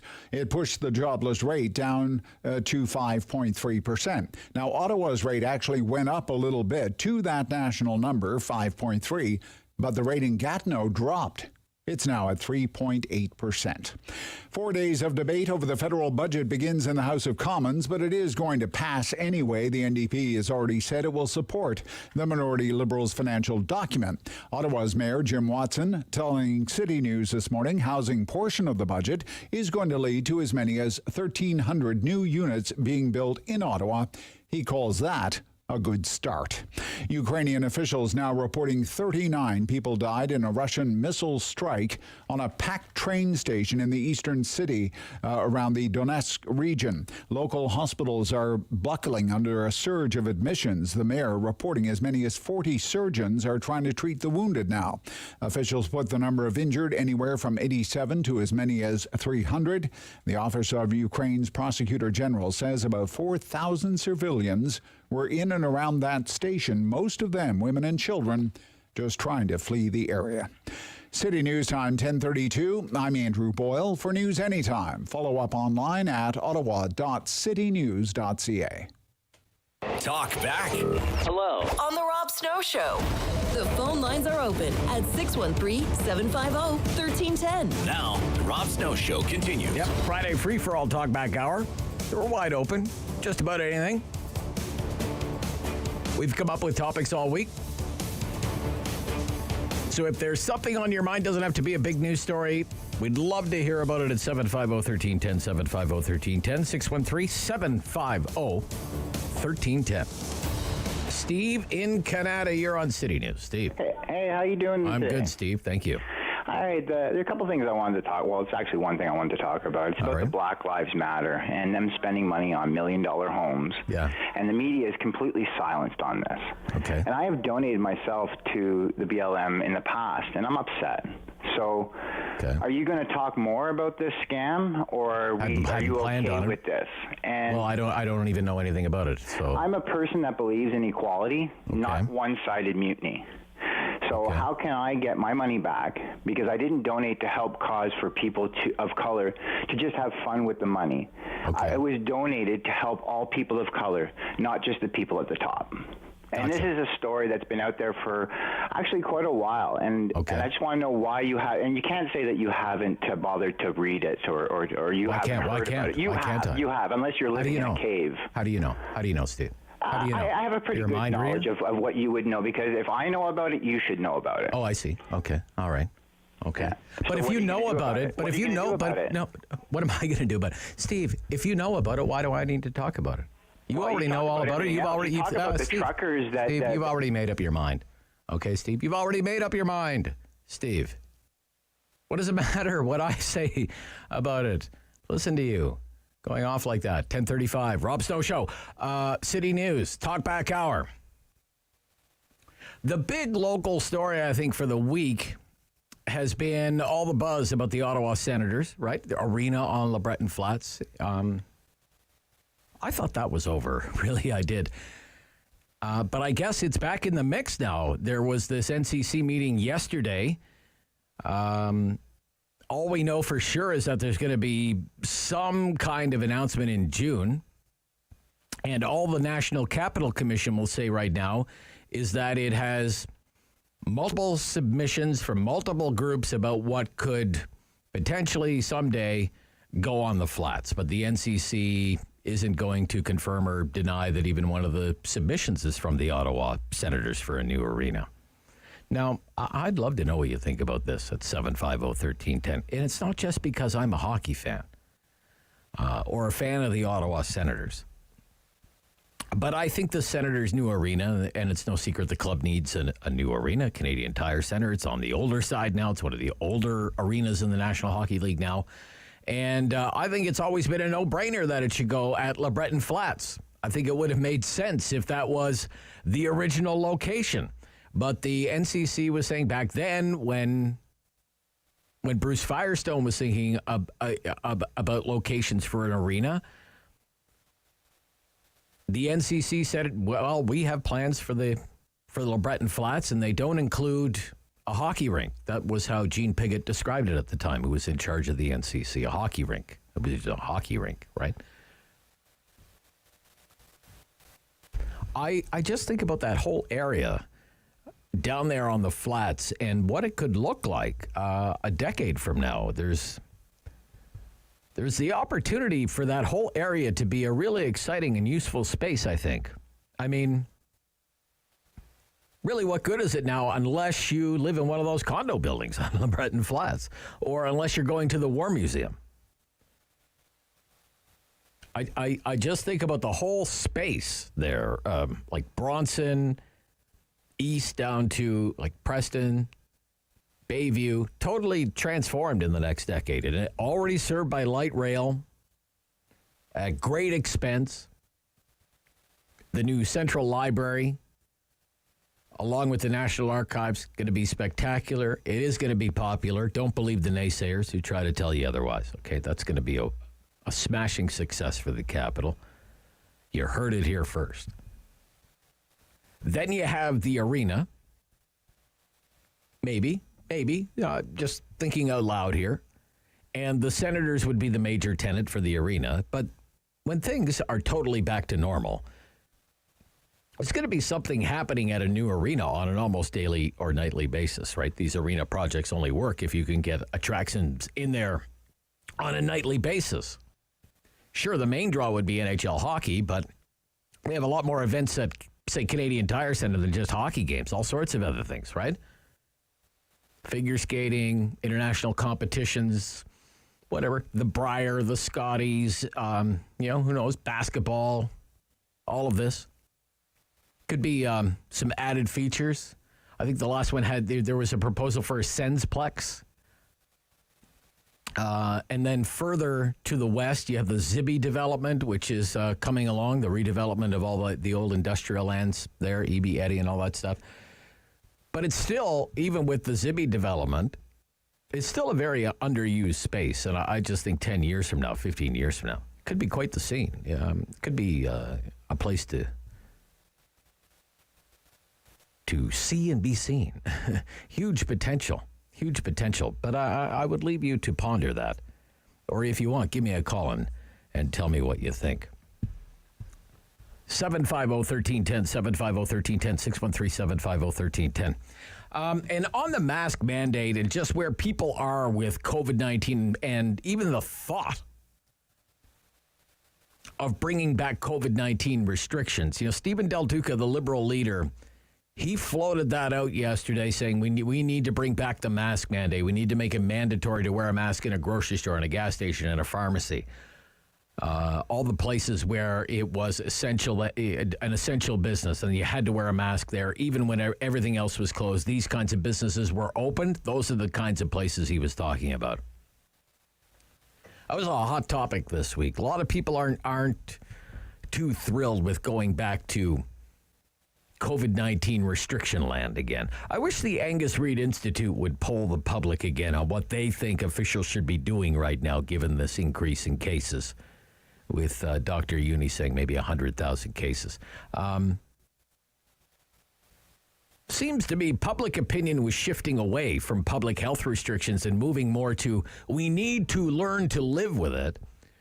Many months ago, Angus Reid did a survey on this. It was late January. I looked it up. January 27th, 28, Angus Reid Institute asked a series of questions. Questions like, do you agree or disagree with this statement? It's time to end restrictions and let people self-isolate if they're sick. And when you took the people who said they disagree or strongly disagree, that added up to 40% of those polled. And when you added up the people who said they agree or strongly agree, that added up to 54% of those polls. And that was back in late January. Now it's the first week of April. COVID's on the run again. On the run again. Take this statement, for example, from Angus Reid. People should self-isolate if they feel unwell. 2 months ago, well, longer than that now, almost 3-4 months ago, that was trending with what I would call majority support in every part of the country, with the exception of Atlantic Canada. It was a feeling people should isolate if they feel unwell. It was a feeling that was almost as popular in Quebec as it was in Saskatchewan. The poll also asked, what do you think would happen to you if you got COVID-19? If you get COVID-19, what do you think would happen to you? And the overwhelming, not even close, majority opinion was, I think I'll be okay. I think I'll be okay. When you took the number of respondents who said, my symptoms would probably be serious but manageable, like a case of the flu, or relatively mild and minor symptoms, that was the response from roughly 90% of the people who were polled. That was more than 3 months ago. The majority opinion was, if I get COVID, I'll deal with it. I'll deal with it. And I should be okay. I wonder where that public opinion is now, what Dr. Bonnie Henry called self-management, that we have to move beyond the blunt instrument of lockdowns and take personal ownership, personal management, self-management of COVID-19. I don't know for sure. I suspect support for that view has only grown since late January. Because COVID is not, a mystery illness anymore, especially if 100,000 people are getting it every day, according to Dr. Uni. Lots of people have either had it or know someone who has had COVID-19 and have seen people recover fully, do just fine. 750-1310, 750-1310. Darlene in Nepean, you're on City News. Good morning, Darlene. Good morning, Rob. Yeah, hi there. Hi. Yeah. I still follow Dr. Vera Etches, and, people like her, balanced. They are, they're proactive, not reactive. What is wrong with we're in a pandemic. There is now a new variant on top of the B2. I'm sorry, I just heard it on the news like in the middle of the night when I'm up. Okay. And wear a mask. Wear a mask. I had my... Yeah, but the question is, should it be mandatory to wear a mask? It should be mandatory. Just the selective, important things. Mask, hands, distancing, they're easy to do. You cannot trust people, not the majority, but to wear a mask and do the right thing. I had my trips, 2 trips, one to the hospital, one to a diagnosis center. At the diagnosis center, there was a little boy who was obviously sick, coughing away, and you can't mask him, so I just moved. And then in came a man with a paper over his face, a piece of paper, no mask, and they handed it to him. Then yesterday, I was at the Civic Hospital, and I spoke to the man that took me downstairs, and I spoke to a doctor. They are so sick of these numbers going up and no action being taken, as am I. I am ashamed of Ford. Oh, really? Oh, yeah. Wow. Okay. I would vote for him in a minute in any other, matter, but not with this. Just, hey, way you go. We're in a friggin' pandemic still. Okay. But I want to tell you one beautiful thing that's in the middle of it. When I was waiting for my sister to pick me up, there came down a young woman with, I assume it was her mother-in-law, I don't know, and with a 3-hour-old baby. Wow.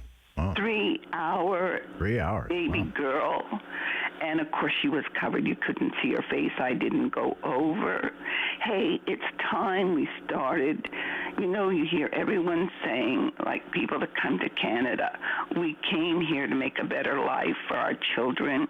Well, we should have the opportunity to make a better life for our children. All right, darling, gotta go. Thank you. Nice story. Bye-bye. Yep, Rob Snow Show, City News.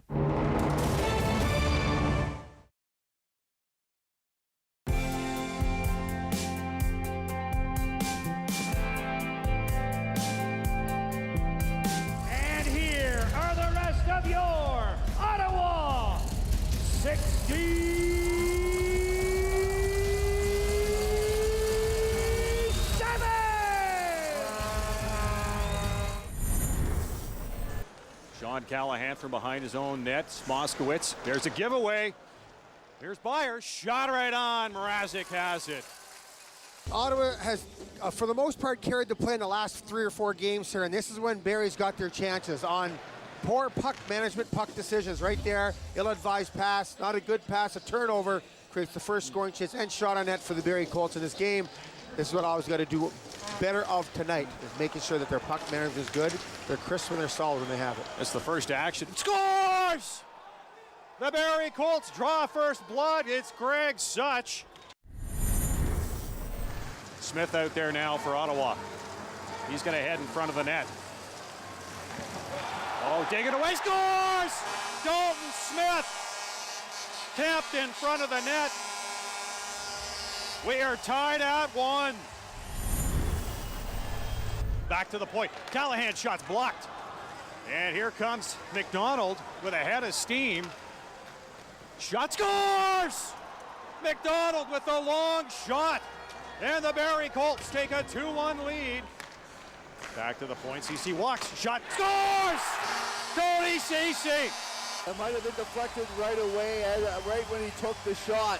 Something changed on the way to the net. It dipped as it got close to the net. I noticed that. And good cycle. Gus does a great job of being patient with the puck, bringing 2 guys to him.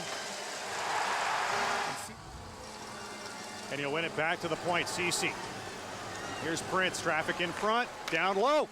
Trying to get scores! With 24.1 seconds to go. An icing. Oh, waved off at the last second. Bahena trying to track it down. Rolls deep into the Ottawa zone. Ceci to meet him. Trying to center it. Bouncing puck in the crease. Scores! With 8.7 to go. Mark Scheifele ties it at 3. Force McNeil to hustle back. Niederberger steers it away. Gustus right on it. Scores! Brad Gustafson from the boards. The Ottawa 67s advance to the Eastern Conference Finals. The little man comes up big for the Ottawa 67s. He'll never score a bigger goal. No, that's for sure. No show. Have your say and call now. 613-750-1310. Friday free for all, last few minutes here on the Talkback Hour. Ken in Nepean.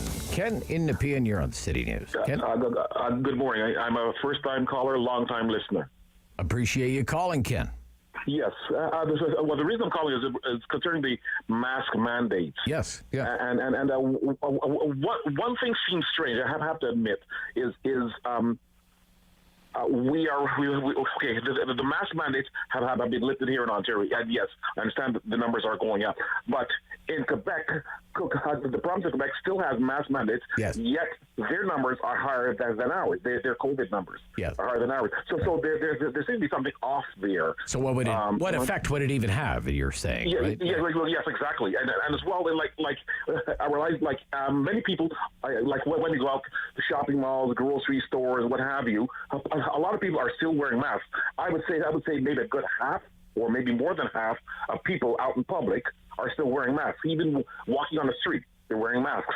So it seems as though many people are still being responsible, yet the numbers are still going up.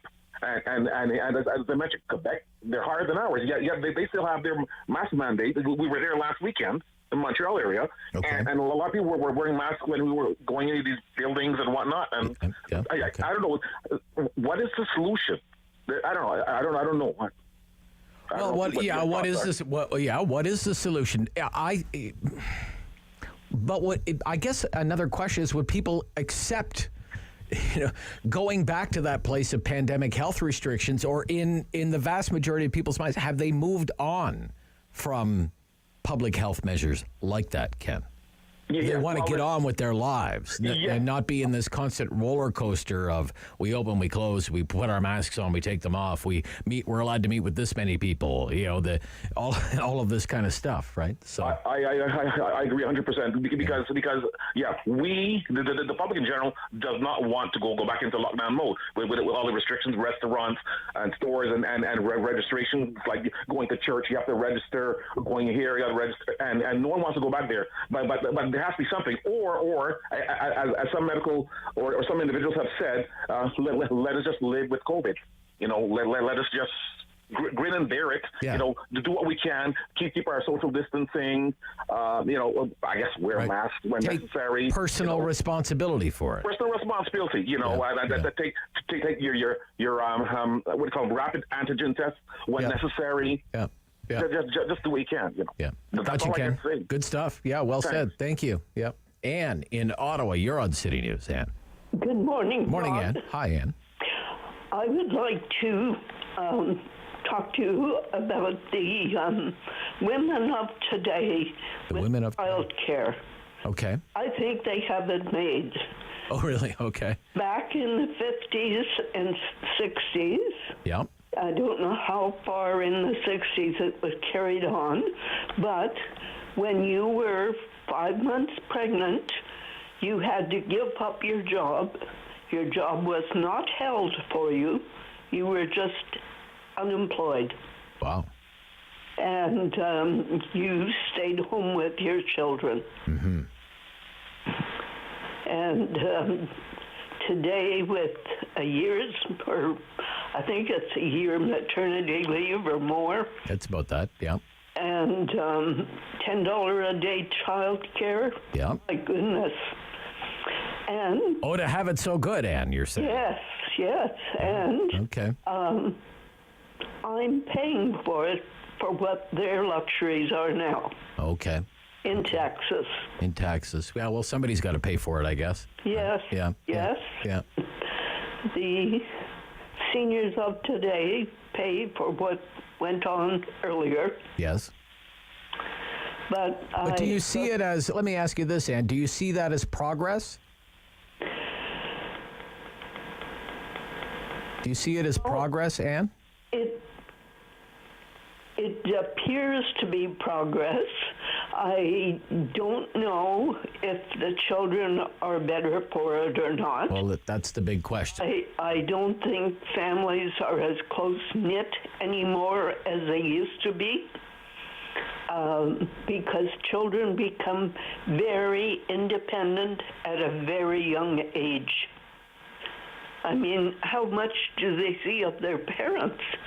Other than the weekends, during the week, if they're in daycare, they only see their parents for a couple of hours in the evening, and then it's bedtime. And right, it's a different world. It is. Thank you, Ann. Thank you for calling. Yeah, some great points. Lots to think about there. Dave in the market. Dave, good morning. You're on City News. Good morning, Rod. Morning, Dave. I just wanted to touch briefly on the COVID, just 2 points. I noticed some people that I know and some of the reports that I've been getting at people who know people, that there's been people sort of in their 20s and 30s that have become extremely ill, and they have tested positive for COVID. Okay. And now, but other people, they have colds, they're also testing positive for COVID. Now, I'm wondering if it's possible, and I've brought this up before, you could be tested for COVID, but the COVID is not what's bringing you down. making you sick. You also have a cold or some sort of flu that's lying under there, but only the COVID is being detected in the test. I suppose it's possible. Yeah, I suppose that's possible. You know, and if that's the case, every time somebody gets sick and coincidentally tests for positive for COVID, I mean, you could conceivably go on for forever. So, no, I just thought I'd bring that up as a possibility. And the other point I want to make is, as far as reporting, I've noticed it has sort of diminished. In the newspaper in the morning, I guess I'll use the Ottawa Sun as an example, they would report the provincial ICU overall numbers and hospitalizations, as well as the local Ottawa numbers. Now they're not reporting the local numbers anymore. And your newscasts at the top and bottom of every hour are no longer reporting the numbers as their sort of lead story anymore. Yeah. Actually, it's not being reported. Well, we don't report the case numbers because case numbers are kind of useless now. We don't know how many cases there are because we don't have the big testing sites that we used to have anymore. So yeah, true. And there's also people that are not getting tested because they don't believe it. Well, yeah, whatever. Yeah. But testing used to be a useful metric to some degree, but now it's basically useless. The number of cases that are in the news every day. Yeah. Okay. Thank you. We got 1 minute here in Maniwaki. Rob. Hi, Rob. Hi, Rob. I'm good. Thank you, sir. I'm phoning for the COVID thing. Okay. I think we're heading on the right direction. Okay. Why I'm saying that is just that I find, whenever you grow up, whenever you're young, whenever you have kids, those kids, you always have to repeat all the time to show them the right direction. And all the times they'll have to go through that hard time, even if you're repeating. Yep. They have to go through that hard time to believe it. Okay. To get into it. Okay. And I think that's what is happening right now. I think that people are realizing, and they're going to have to realize more and more that, yes, it's us that has to do something. It's not the hospitals that has to do something. It's us. Until we realize that, I think it's going to keep on bringing some, and might be harder. Let's hope that the hospitals don't get filled up. But I think, I personally think that we're on the right direction by, you need a mask, wear it. But it doesn't need to be mandatory. No, I don't think so. Okay. I think it's time that we take the responsibility. Take the personal responsibility. Okay. That's it. And by the responsibility, what will turn out. If it's a hard time, then we'll realize it, and then we'll go back to that mask without even having to be told to wear that mask. Okay, Rob, thank you. All the best, sir. Rob, wait, I just have one more thing. Yeah, okay. Talking about the green thing there. Okay. Going green there, energy. Yep. Okay, green energy, yep. I wonder, they put how many millions there? 12 billion. 12 billion. Yeah. Yeah. And after that, how many billion that they just put up so people can afford those houses, right? Yeah. Okay. Now, why don't they combine that together?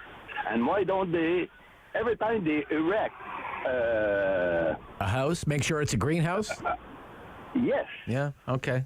Okay, you're going to create a village. In that village that you're going to make, why don't you make right away something green so those houses, yes, it's going to be more for the house, but yet you're going to pay less for electricity.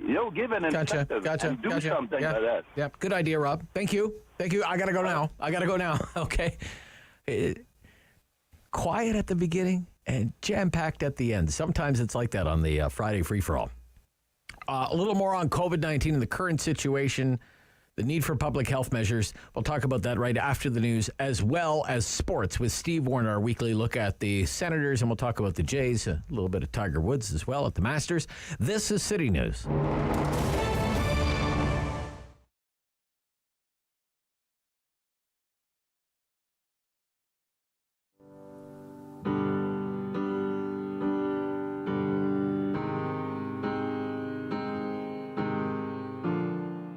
I'm Danielle Allard, and I am a proud Ottawa born and raised singer-songwriter, and I'm part of Encore Ottawa 3. Some days I'm on fire.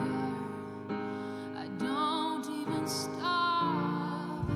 I don't even I think that this is the first time that I have unveiled a set of music that's all new music. I'm usually pulling from some of my older projects like Chameleon and Passing Notes and trying to feature songs from both of those, but the set you're about to hear has been all written within the last year. So I'm really excited to share that with Ottawa and share that with the world. Sometimes it feels like we're falling when things are falling into. What does it mean? Well, firstly, I'm seeing friends that I haven't seen in 2 years, so that is kind of stabbing me in the heart a little bit, but I'm also just so happy to be able to make art with all of these friends again. And what it means being in a venue like this for a local artist. I mean, Centrepoint Theatre is premier. I've been treated like an absolute rock star from the moment I just kind of knocked on the door and said, hey, can I unload my gear? Everybody's so helpful, and you're just used to kind of dragging all your stuff around, and it's such a hard business to be in, and this is a dream come true for any local artist who gets to participate in a series like this, and to also have access to an incredible film and audio crew. It's the dream.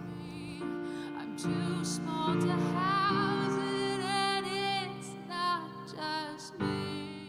I really hope you like the music and just come and see all of the talent that Ottawa has to offer.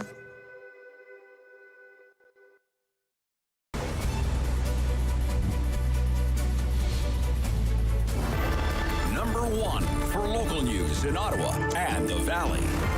This is City News, now on 101.1 FM and 1310 AM. It's Friday, April 8th. Good morning, I'm Andrew Boyle. Right now in Ottawa, 2 degrees. It's 3 in Smiths Falls, and here's what's making news in Ottawa and the Valley. A rocket attack this morning in eastern Ukraine at a train station where people were gathered. They were just trying to flee the country. Here's City News reporter Momin Qureshi with the latest. Scenes of panic and devastation where the rocket attack struck that train station where thousands of people were waiting to board.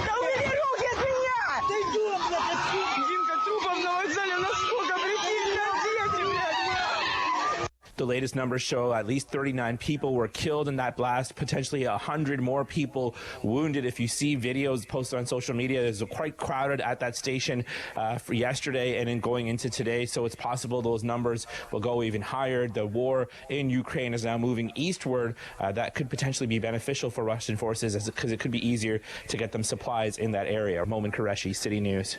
City News time 11:03, and now your forecast with meteorologist Jill Taylor. Rain and snow will change over to all rain. Will climb to 9 degrees for the high today. We'll get some breaks in the activity today. It's still a chance of some rain or snow tonight. Some clearing too. An overnight low near 2 degrees. For today, the high 9. And right now it's 2 degrees in Ottawa, 3 degrees in Smiths Falls. Israeli security forces killed a Palestinian man who opened fire into a crowded bar in central Tel Aviv, killing 2. They say the attacker was tracked down after an overnight manhunt and killed in an exchange of gunfire. Jordana Miller telling us this morning the leader of Palestine has condemned the attack. Mahmoud Abbas warning that killing Israeli civilians will only further exacerbate the situation. He also insisted that only a comprehensive peace deal can bring real security. Now, the attack came at a time of heightened tension around the start of the holy month of Ramadan. City News time 11:04. The country's unemployment rate down to 5.3% for March. That is a rate in Ottawa, but it did go down in Gatineau to under 4% at 3.8. Here's our senior business editor, Mike Eppel. The economy added close to 73,000 jobs last month, pushing the unemployment rate down to 5.3%, the lowest on record according to Stats Canada dating back to 1976. Ontario and Quebec led the way for provincial job performance. Now, this is pointing to a very tight labor market, and wage pressures are building. So says Royce Mendez, managing director and head of macro strategy at Desjardins. We're starting to see wage gains already showing up in the March data, and I'd expect that will continue throughout the remainder of this year. Next week, the Bank of Canada will be raising interest rates, likely by 50 basis points on Wednesday, with a very strong economy. At the City News Business Center, I'm Mike Eppel.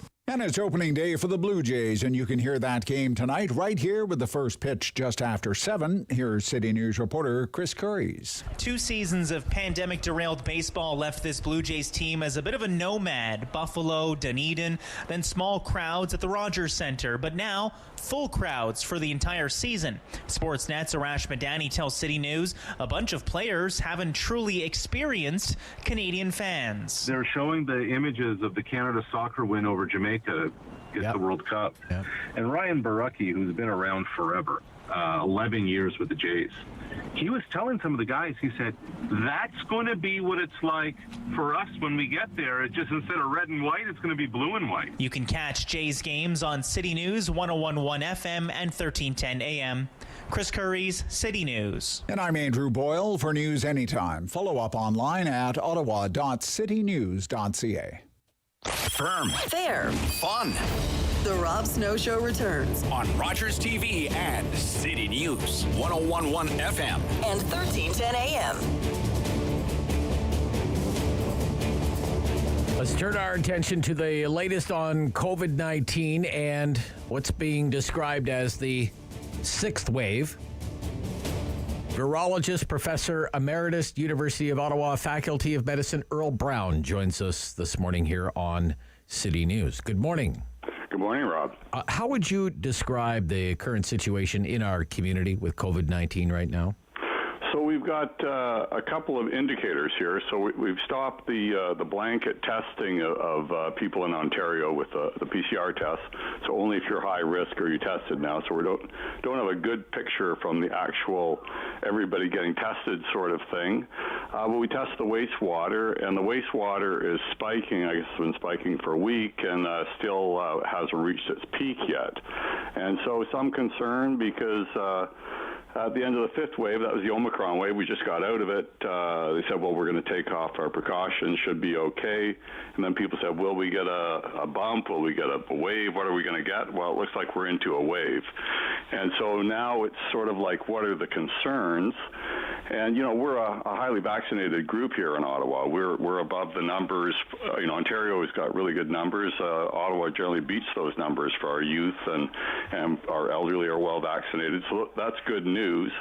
And so, but it looks like we're getting a lot of signal in the wastewater. Now, that's not like counting, you know, patients directly. That comes out in their feces, and it's genes from viruses where people were infected, and it gets into the sewage, and you can measure it each day. And so there's a lot in the sewage, and so the sewage monitoring people have mentioned, well, that's, you know, that may not mean more people, but normally it does mean more people infected, all things being equal sort of thing, Rob. Yeah. So you don't know if, like with this variant, if people are shedding a bit more or longer or something. We don't know this, but, you know, you have to be careful about what you think you know.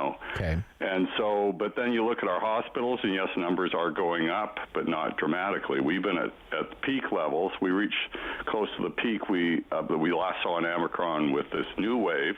We reached that peak about a week ago, and so hospitalizations usually follow cases by a week or two, and we're not seeing a really big increase, and so I think that's encouraging. And so to me, I think we've got a lot of spread of this virus because it infects people who have been vaccinated or who have been previously infected, but I think they're not getting that sick and not needing to go to the hospital. So I think, you know, maybe a lot of cases, but severity may not be that high. I'm looking at the Ottawa Public Health, what it calls its dashboard right now, and it says in Ottawa hospitals, confirmed COVID-19 patients in Ottawa hospitals, 62, but now it breaks them down.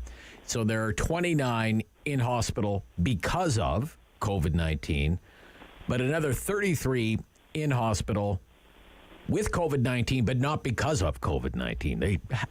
They're in the hospital for some other reason. That's right. And they happen to have COVID-19. Yeah. So they break it down like that now. Among those who are in there because of COVID-19, it's 5 in ICU, 24 not in ICU.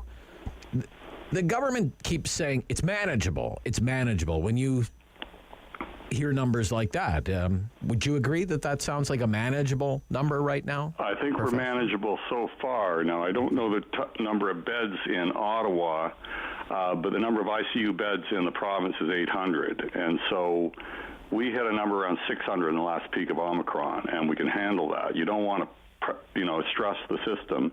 But I don't think we're going to be stressing the system with this new wave, but that remains to be seen. Right now, predictions from the modelers, and the modelers have to take what they think they know about the virus, and they have to take what they think they know about the immunity in the population, and they put it together and come up with a prediction. Well, the predictions were way above predictions, but that's mainly the wastewater. And if you go to the test positivity, the people are being tested. There's about 15,000 people tested with PCR a day in Ontario, and about 20% of them are coming up positive. So the positivity rate's going up. So we're getting more infection. The question is how much do we worry about this? How severe these infections are, given that we have a certain amount of immunity from infection prior or from our vaccinations. And so some uncertainty. The concern is that this wastewater peak's gone up so high, breaking records, but then we're not seeing the hospitals stressed yet. But the stress on the hospitals follows the infections by a week or two. But this thing's been peaking for a week, and we haven't seen a big rush on the hospitals. There is going to be increased need for hospitalization, and one of my concerns, maybe not so much here in town, but is our counties, the rural areas, and reports from the rural areas. I read in the Citizen from their public health up in Renfrew, they're getting more cases in the hospital and serious cases in the last Omicron wave than they did for the whole time before. So, you can sort of think of averages, but not everybody's average. And I think the countryside, which tends to have had less COVID in the past. Yeah, Dr. Cushman was with us a few days ago. He's quite concerned. So you heard his concern and his numbers. So you sort of have to be aware that out in the country, it hasn't washed through as much in this earlier waves here in the cities. But now with all the precautions on, it's going to go here and everywhere. And so some places aren't as prepared for it with their vaccination status. The countryside tends to have older people in it. They haven't worried as much about COVID because I said, what's this kerfuffle you're talking about? I haven't really seen it come through my neighborhood. Well, now it's going to be everywhere. So, you have to be careful about how general you are when you talk. But from big picture, I'm hoping that we're not going to be stressed too much, but you really don't want to run into where you stress all your systems and everybody's off home quarantining for a week and that sort of thing. It seems that the risk right now might not be so much the severity of the illness, but just because there are workplace regulations in effect when people test positive, and workplaces, they want to keep their workplaces safe. Employers want to keep their workplaces safe. So somebody tests positive, they have to be off for so many days, these kinds of things, or they have a close contact, a spouse or a sibling in the same house, so they have to isolate for a few days. And it's the impact that could have on the healthcare system, even if it's, say there's 60 people in the hospital, but what if there are 400 nurses or frontline healthcare workers that can't go to work? Right now in Nova Scotia, for example, there are 600 frontline healthcare workers in Halifax that aren't at work right now. Well, you're putting the finger on it, Yeah, so that's the concern. How smoothly can we operate here? We're all reliant on our businesses and our industries and our people, doing the stuff. And that can break down a little bit. So that's somewhat of my concern. And then, as you said, the healthcare system has a number of beds. They need staff to do the beds, and you don't want too many people to come in, need ICU, and need all the tools you got, because there's only so much of that. So, I'm cautiously optimistic that we're not, in a serious situation, but you do have to see the signal that, it looks like we got a lot more people infected than we maybe expected.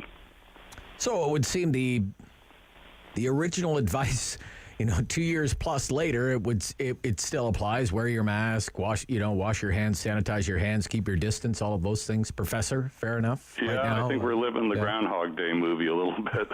Okay. Same old. But I think as we mentioned that maybe our resistance is so much better with our vaccination. That if we just tighten up a little bit, like it's when you want to go free, you want to go free, but maybe we just can't be as free as we want to be right now, and so we just hold back a little bit, put the mask on a bit more, even if you don't feel so much of a personal need, but just try to slow things down a bit. But we do have to get to a normal at some point. Okay. Thank you very much for your time this morning. It's greatly appreciated. Good to talk to you, Rob. Yep. Virologist, Professor Emeritus, University of Ottawa, Faculty of Medicine, Earl Brown. Steve Warne, and another big news day in the world of sports. The Senators, the Blue Jays, lots of Senators news. Blue Jays home opener, round 2 of the Masters. We'll talk about it all next with veteran Ottawa sportscaster Steve Warne. This is the Rob Snow Show on City News. That same old train that brought me here is gonna carry me away again.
Returns on Rogers TV and City News. 101.1 FM and 1310 AM. Long shot in on Shields, head off the stick of Alfredson, who has it. It's good!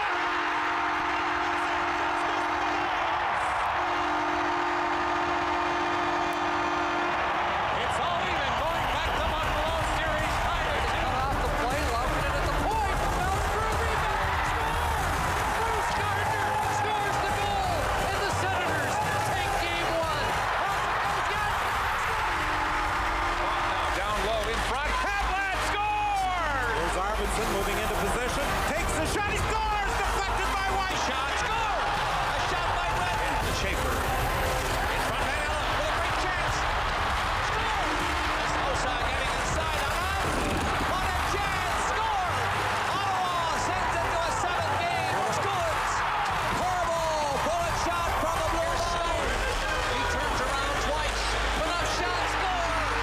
Dion, enough! Here comes Peugeot on the way down. Peugeot scores! A pass across. Brady gets up front there.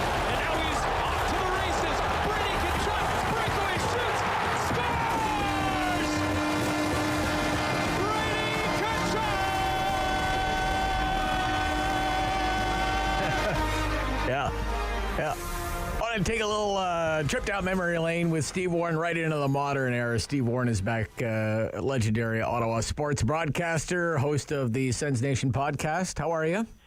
I'm very good. Hyped up after that montage. I know. Isn't that great? Isn't that great?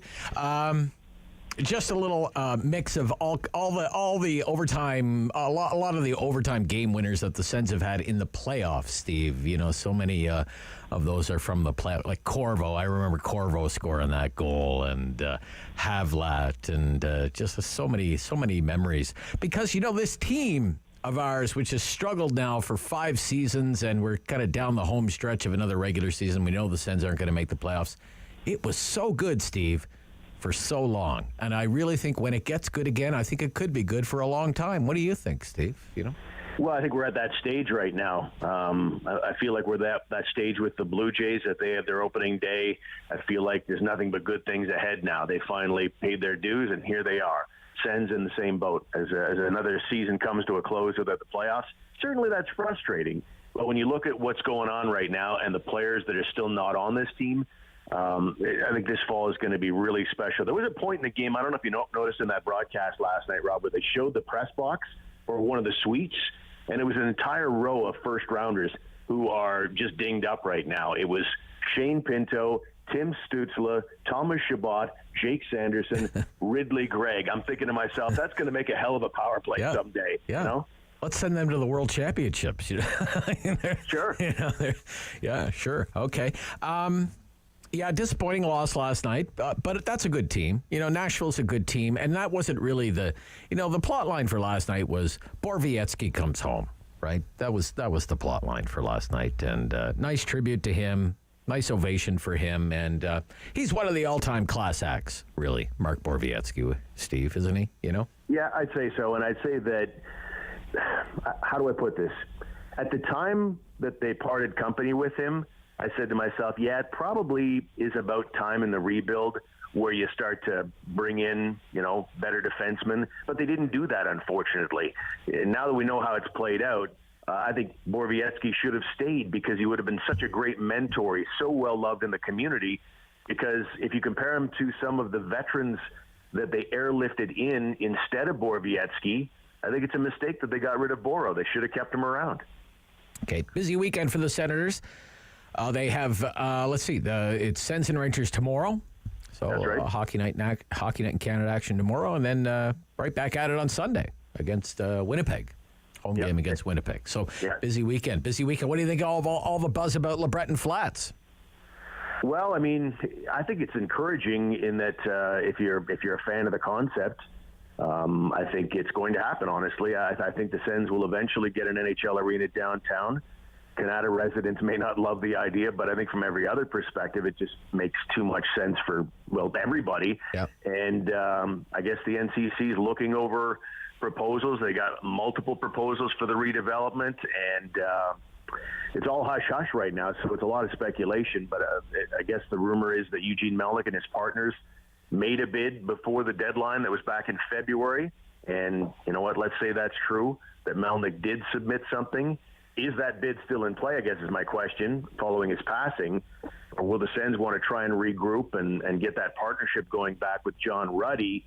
Would the NCC even allow that? So a lot of questions, but I think that there's every reason to think that in this new world order that the Sens find themselves in, that they'll eventually get an arena downtown. Seems like OSEG and the Sens have made up too, right? Which is a big development in and of itself. If they're bidding together on the World Juniors, I mean, gosh, that's big too. Yeah, I think it's safe to say that Mr. Melnyk would never have allowed a partnership between the Sens and OSEG. It's just been a rocky relationship for a long time, going back to the rights to building a soccer stadium, and so. The fact that the Sens are suddenly partnering so soon with OSEG on a World Junior bid, I think I think that's a positive for sports fans in this town because there was a contentious relationship with OSEG, and Mr. Melnyk never did mend fences with them. No way. They were still suing one another. Like right. Ruddy's part of OSEG, right? John Ruddy, right? So. Absolutely. You know, speaking of the World Juniors, so that was, I think, the happiest I ever saw Eugene Melnyk was when Ottawa had the World Juniors and they won gold in dramatic fashion. What year? I can't remember what year that was. 2009. 2009. And I remember Eugene Melnyk putting PK Subban into a bear hug. Like he couldn't, he was just so happy PK Subban was on that team. It was just the happiest I had ever seen Eugene Melnyk. It was really quite a sight. Lots of hopes. By the way, on the radio here tonight, City News, 101.1 FM, 1310 AM, we have the game. The season opener, Blue Jays, Rangers.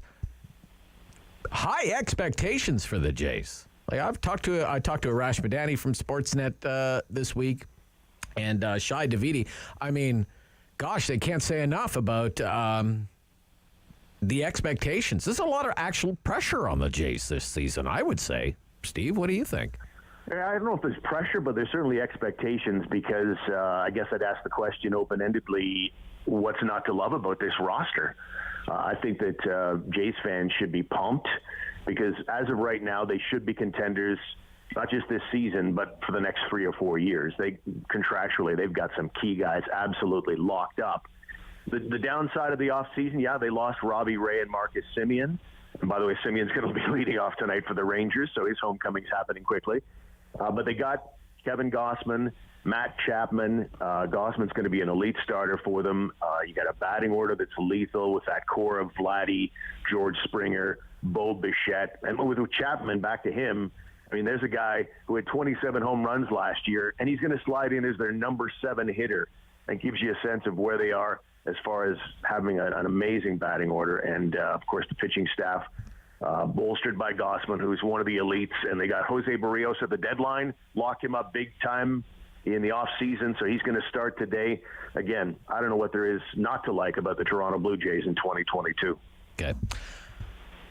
Just looking at the leaderboard, it's SJM at the top of the leaderboard. South Korean golfer. He is at 5 under through 6 today. Cam Smith had a heck of a round yesterday. He had it at 6 under, but then double bogeyed the 18th. He is the Australian mullet. Man, oh man, that guy's got a bad mullet. I don't know what is going on with that guy with the mullet. It must be some kind of inside joke that we all don't get. But you would think if you're at the Masters, they would force you to get a haircut. But bad hair. But great golfer though.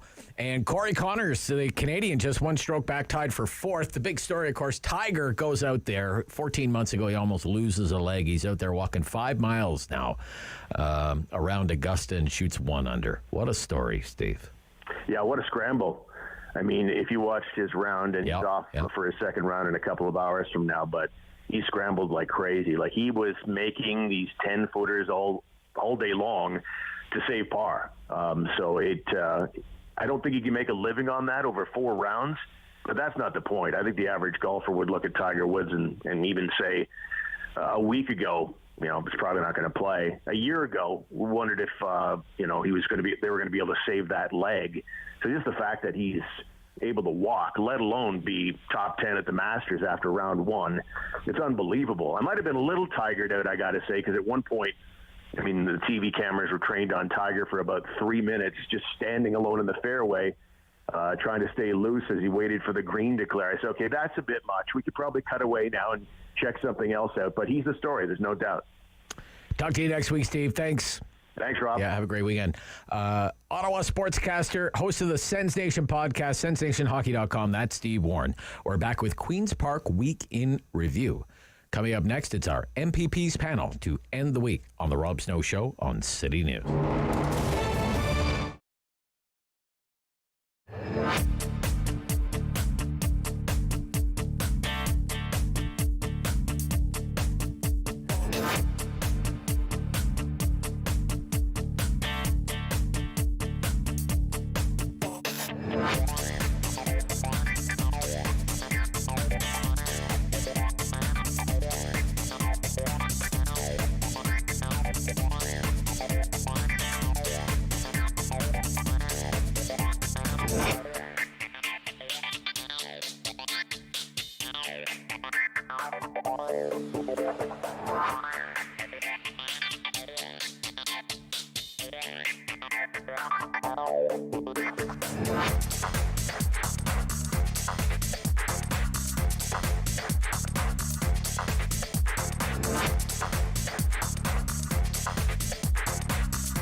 local news in Ottawa and the Valley. This is City News, now on 101.1 FM and 1310 AM. It's Friday, April 8th. Good morning. I'm Danielle Bain. Right now in Ottawa, it's 2 degrees, mostly cloudy skies. In Smiths Falls, it's 4. Here's what's making news this hour. The federal budget was released yesterday with heavy spending in regards to housing, defense, and a national dental care program. Mayor Jim Watson says there will always be critics, but that it's a good start when it comes to the housing crisis. He estimates about 1,100 to 1,300 new housing units to be built in the nation's capital. The unemployment rate fell to its lowest rate on record in March. Statistics Canada reports the economy added 72,500 jobs last month, pushing the jobless rate down from 5.5% in February to 5.3%. While the Ottawa rate climbed to that national number, the rate in Gatineau actually dropped to 3.8%.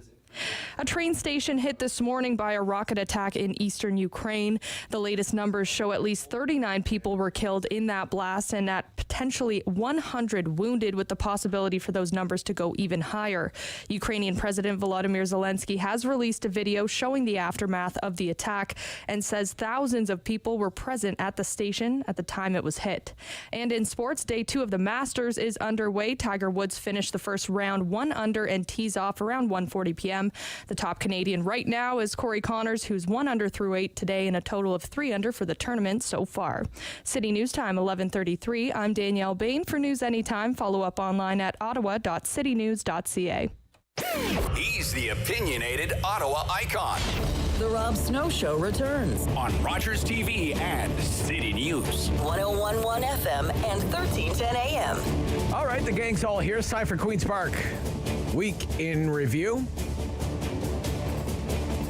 And we have today the Progressive Conservative MPP for Flamborough-Glanbrook, Donna Skelly. Welcome back, Donna. Good morning. Liberal MPP Ottawa South, John Fraser. Good morning, John. Welcome back, John. Good morning. Good morning, Rob. And filling in for Gilles Bisson this week is the very able John Vanthof, New Democrat. Timiskaming-Cochrane is the riding. Good morning, John Vanthof. Good morning, Rob. Yeah, nice to hear from you. Thanks for coming on the show today. Greatly appreciated. And since we haven't had you on in a while, why don't we start with you?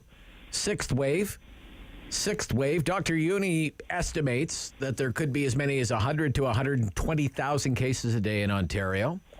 The government is comfortable with its management of this sixth wave. The Liberal leader yesterday called for a return of the mask mandate to essential businesses. What do New Democrats think should happen now with COVID-19 health management? Well, they never should have actually lifted the mask mandate for essential services. But what's very obvious with what the government's doing, and I was in the Emergency Services Committee last night, and basically, you're on your own. There is no more information. So you have to, according to the government, you have to learn to live with COVID. Well, that may be the case, but we should be able to get information. People should be able to get information on what is the best way to avoid getting it or to not overload your family, your healthcare system. I had COVID 2 weeks ago. It is not the common cold. It is not a picnic. The government can spend millions of dollars advertising how our economy is coming back, yet fail to see any benefit in telling Ontarians what the best ways are to deal with COVID, where you should wear a mask, how you should do it. The benefits of getting vaccinated, that seems to have fallen off the table. I think the government's advocating their responsibility and hoping that this goes away, sadly, for election purposes. Abdication of responsibility. Okay. Just before we get to Donna, John Fraser, it was your leader that called for a return to the mask mandate, John. Yeah, no, I think it's reasonable if you take a look around at what Dr. Peter Uni saying, Dr. David Naylor. You look at what happened here yesterday where all the hospital leaders and the Chief Medical Officer of Health from here in Eastern County said, wear a mask, socially distance, reduce your contacts, all the messages we've heard in previous ways that were bad. And so I think putting it back on in essential places where people have to go, like the grocery store, the pharmacy, the doctor's office, places where people don't have much of a choice. That's a reasonable thing to do. Look, 120,000 cases a day, that's a tsunami. And as John pointed out, the real challenge here is there's a vacuum of leadership. The Chief Medical Officer of Health has not made himself available to the people of Ontario for more than a month, and we're facing our biggest wave. And I find it hard to believe that that's his choice, because I know when he was the Medical Officer of Health in Kingston, he understood the importance of regular communication, consistent communication, and making sure that people had the tools that they need. So what, do you think he's being muzzled or something? Or yeah, I do. 100%. Oh, you do? Okay. All right. Yeah. Okay. All right, Donna. Tough false. words. Abdication false. of responsibility, playing to election politics, muzzling scientists, all of this stuff. Donna, what's going on?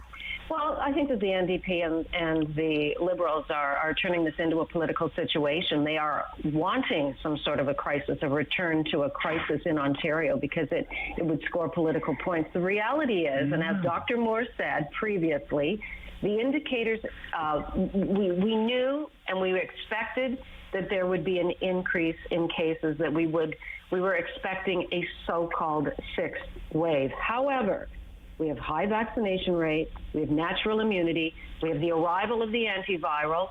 All of these tools are helping us combat this latest wave and increase in COVID. And we now have a fourth booster. So we are encouraging people that are over 60 to get their fourth booster shot. That has been a clear message and part of our message this week. But just look at our hospitalization rates. We are one of the lowest in the country. Quebec is higher, and they have masks. We are sitting at 7.24 per 100,000. Quebec is 17.89. So we are doing everything we possibly can. We are not going to shut down the economy again. We're hiring more nurses. We're increasing 3,100 extra beds to our hospital system. We know, and as the Premier has said, we have to learn to live with this virus. We have to. And I think that the tools that we've put in place, and we're not, I know the Liberals want us to wear masks unless there's a photo op, but we believe that it's up to people to choose when and where they can wear masks. No one is stopping a physician from saying, wear your mask if you're coming into my clinic. You can suggest that, you can encourage that, you can demand that. But at this point, we are allowing people to make that determination, and our hospital rates remain one of the lowest in the country. Okay. Who wants to respond to that? John, you want to go first? Yeah, John Vanthof, go ahead, John. Yeah, so the idea that it's up to people themselves, that they're masking, it's their own decision, again, there are areas where we know the masking makes a difference. We know it. The government should make that plainly available, and regulate it, I think, so that we minimize the transmission. If we're at 100,000 cases a day, there is pain out there, and to just look the other way is not what a government that claims to support public health should be doing. So you think, for example, Mr. Del Duca said essential businesses, the kinds of businesses that were open even during the most severe lockdown, grocery stores, pharmacies, gas stations. I'm probably missing a few, John Fraser. But do you think it should be mandatory to go into a grocery store? You should have to wear a mask, John Vanthof? Yeah. Because it's mandatory on public transit. It's mandatory on public transit right now. It's mandatory in a public health setting. You go to the hospital, you have to wear a mask. You go to a doctor's office, you have to wear a mask. You go to a medical clinic, you have to wear a mask, right? So, yeah. The more masks we can keep on people in essential areas until this wave is truly on its way down, because at 100,000 cases a day, it certainly isn't on its way down. All right, John Fraser, go ahead, John Fraser. It's important to remember this government set to lift mask mandates in long-term care and hospitals and public transit in a couple of weeks. Donna. Well, that's not beds, Donna, actually, let me finish. Donna, sorry, John. Sorry, that was me, John. That wasn't Donna. That was me. That was me getting ahead of Donna. Okay. And so our third doses, 4 to 10 people don't have a third dose. Right. 2/3 of our children 5 to 11 don't have their second dose. So you know, a hospital bed is really great. Yeah. But if the people who take care of you in that bed are sick because there's high community transmission, the hospital bed doesn't work very well. And as far as antivirals go, the government's, you know, got to get off its duff because we have 100,000 doses, and as of last week, only 400 were given out. This is not a cause to panic, but it's a serious situation that the government isn't taking seriously. And that's what the problem here is. And the absence of Dr. Moore isn't helpful to anybody. And I don't even know why he's not coming and saying the same things that he said a month ago, which is important in communication. Okay, but this idea that these mask measures are set to expire at the end of the month, they can always be extended. They're not written in stone, John. I mean, we've just seen the Quebec government was supposed to lift its mask mandate. They said, you know what, now we're not going to. We're going to keep it on until the end of April. So, they lifted the mask mandates in schools, and they lifted mask mandates before they should have. I get that Doug Ford has a big lead in the polls. It doesn't make him Moses, but come on. Donna, go ahead, Donna. Go ahead. That's the problem. We're all worried about the polls. I want to talk about the schools because there are a lot of parents that are relieved that their child, does not have to wear a mask. We talked, and John, you have spoken, and both actually representatives from both the official opposition, the NDP and the Liberals, have said that mental health of our children is a huge issue, and it's been exacerbated because of the pandemic. One of the reasons why these kids are struggling, especially young children, is wearing a mask. Some kids who are nonverbal, who have social issues, need to see a person's facial expressions. And we don't know the impact of having had to go through COVID for 2 years and wearing a mask will have on their development for about 7 years. So they are relieved that they have the choice to not make their child wear a mask. And we are not seeing what you predicted, which was a critically high increase in the number of cases in our schools. We're not seeing that. So it is working. We're not seeing the spread of COVID. We are not. We are not. Okay. We are It's not. not right, no. And when you talk about insisting on wearing masks, Quebec, they have, they regulate masks. We don't, and we have fewer hospitalizations. Explain that. It's because of immunization. If you push immunization, we can live with this virus. Okay. We can keep going with this, or we can stop. And I really want to get into some other things, if that's okay. We had the federal budget out yesterday, so I'd really like to get your thoughts on that. And cutting gas taxes by July. Thanks a lot. By July. What good is that? When's the election? Oh, June. Okay. When we come back, Rob Snow Show, City News. So the Women's Business Network is a volunteer-run association that achieves its strategy and vision by supporting women to achieve their success on their own terms by providing development opportunities, valuable connections within the organization itself, and it facilitates member access to growth within their business and careers. I mentioned the 2-year absence of the Businesswoman of the Year awards. Obviously difficult, Mira, but certainly an opportunity to work on some new things. Tell us what you've got planned, what you worked on. Yeah, we really missed putting on the BYAs for the last 2 years because of COVID. It also was unfortunate that we couldn't celebrate the women that were having such a huge impact on our community in Ottawa. So we're really glad that they're back now. As you know, that they've been around since 1983. Mm-hmm. They are a purpose to celebrate the achievements, the professional expertise, and the leadership of all of the outstanding women we have in the National Capital Region. And for the first time this year in 2022, we've introduced 2 new categories, one being the Lifetime Achievement Award and the other one being the Community Champion Award. Okay, yeah, and let's break it down even further because, as I mentioned, there's different categories and then, of course, different awards within categories. Tell us about some of the returning categories and some of the other awards as well. So the two returning categories that we're bringing back are actually the entrepreneur and the enterprise leaders. Those are very popular in our community. They draw a significant amount of nominations, and they do get a lot of attention because it's very common that we take the opportunity that we want to celebrate the entrepreneurs in our community, especially after the 2 years of being through what they've been through, right? So we're looking for nominees of owners who have significant impact on their businesses, that have seen strong growth in the last little while.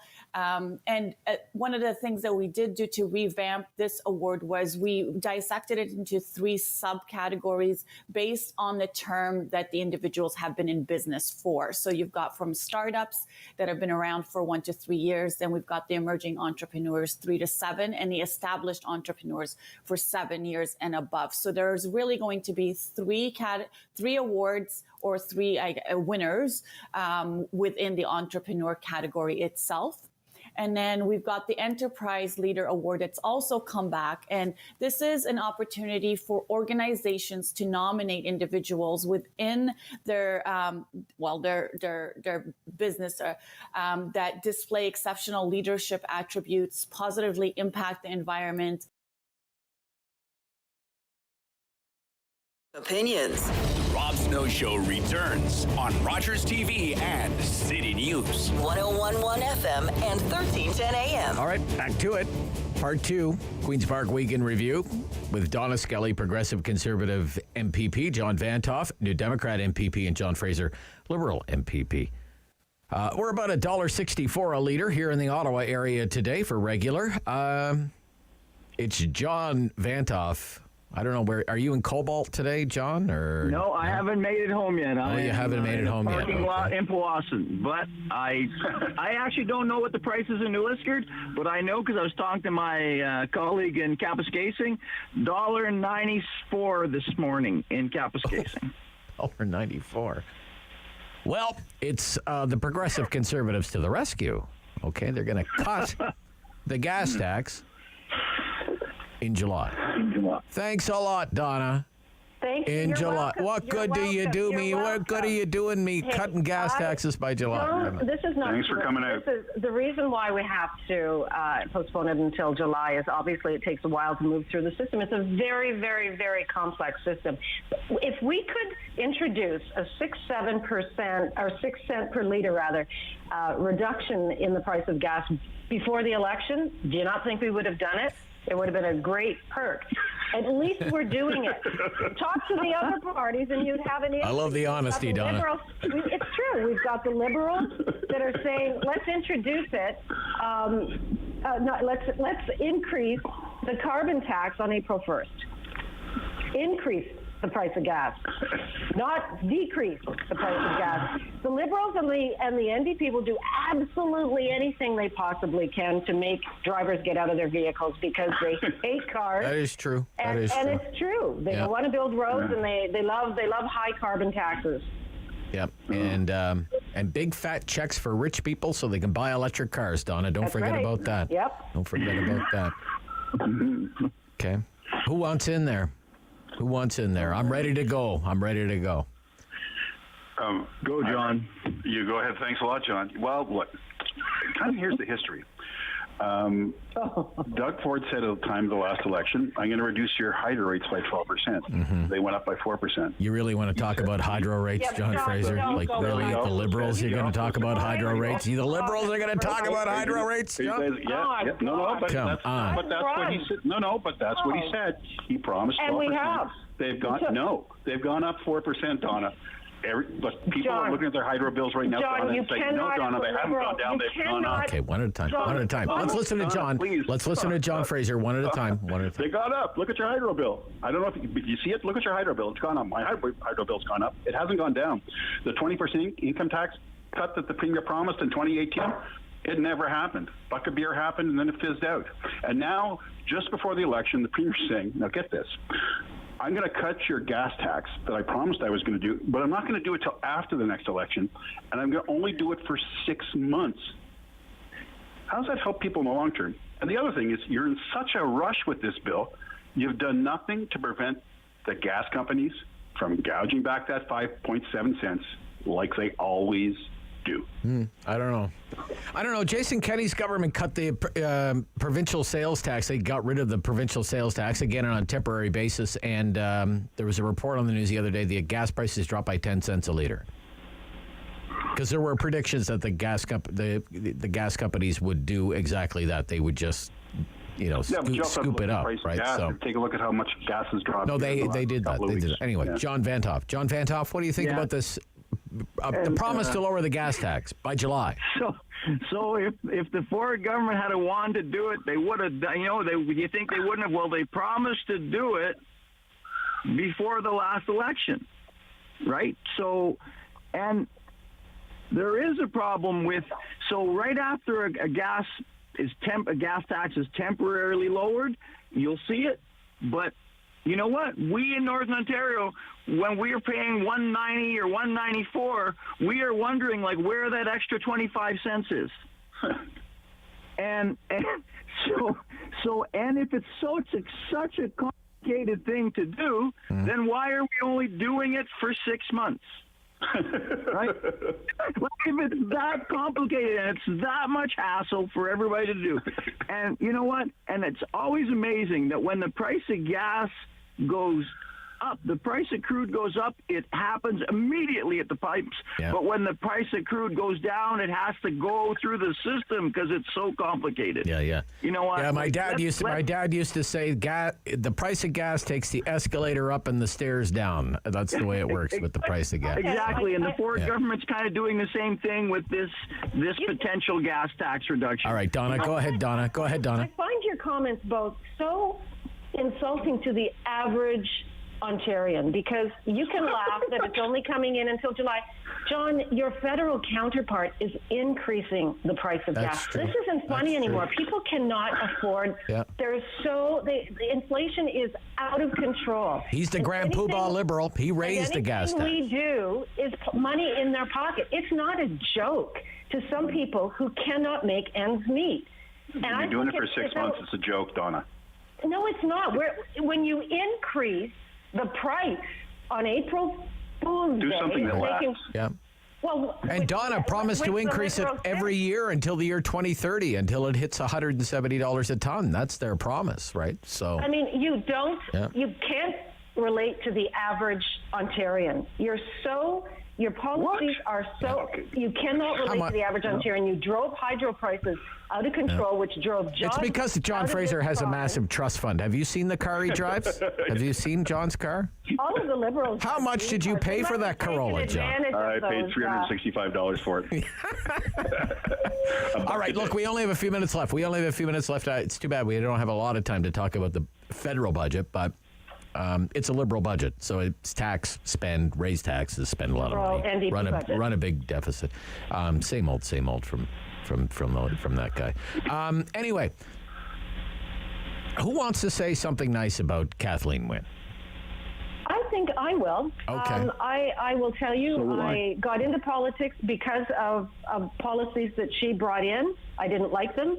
But she was a very respectful woman that I worked with and I had a great amount of respect for her. Anyone that is willing to throw their hat in the ring and lead a province, she was the first woman to do so. I think that she was a class act, and I have a lot of admiration for her. I don't like her policies, but she was a good woman, a good person to work with, and I wish her well in her retirement or her next endeavor. Okay, John Vanthof, and then we'll let John Fraser have the last word. I've got a personal story about Kathleen Wynne. I told her yesterday after her speech, and I'd like to. It's very short. So the King and Queen of Holland came to visit Queen's Park once when Kathleen Wynne was premier. I have Dutch heritage, but my wife is Dutch. She comes from the country. Kathleen Wynne asked me and my Uncle Ernie, actually, who's a conservative, to meet with her and the King and Queen of Holland for 10 minutes. Wow. And I would just like to say that was a very classy thing to do, and it changed my life. because I used to be the guy who stole my parents-in-law's oldest daughter and took her to Canada, and now there's a glossy on their mantle of me and the King and Queen of Holland, and it's gone to, of course, when the King and Queen go to Holland, will go to Canada, of course they talk to John. He's in the government. Of course they do. You know? Yes. Let me tell you. But that's a classy that thing is a that nice Kathleen story. didn't have to do and did do. And That's a really nice story. Later for it. All right. Very quickly, John Fraser. Yeah, last word. It's been actually pleasure of my career so far in politics to sit with her for the last 4 years. She is really quite an incredible person. She has a tremendous amount of courage. She's got a lot of fight. She never gives up. She really cares about people. She's a very good friend. We became very good friends over the last 4 years, and I don't have enough time to say all the things that I'd like to say about her. Okay. Well said, everybody. Have a wonderful weekend. Thank you so much. Stay safe. Stay healthy. Bye-bye. Don't shovel too much snow. No. We're all good. We're all good here. Donna, Skelly, John Vanthof, and John Fraser, our MPPs on Queen's Park Week in Review. Sam Laprade is coming up next for the Sam Laprade Show right after our noon news update. I'm back on Monday for the Rob Snow Show on City News.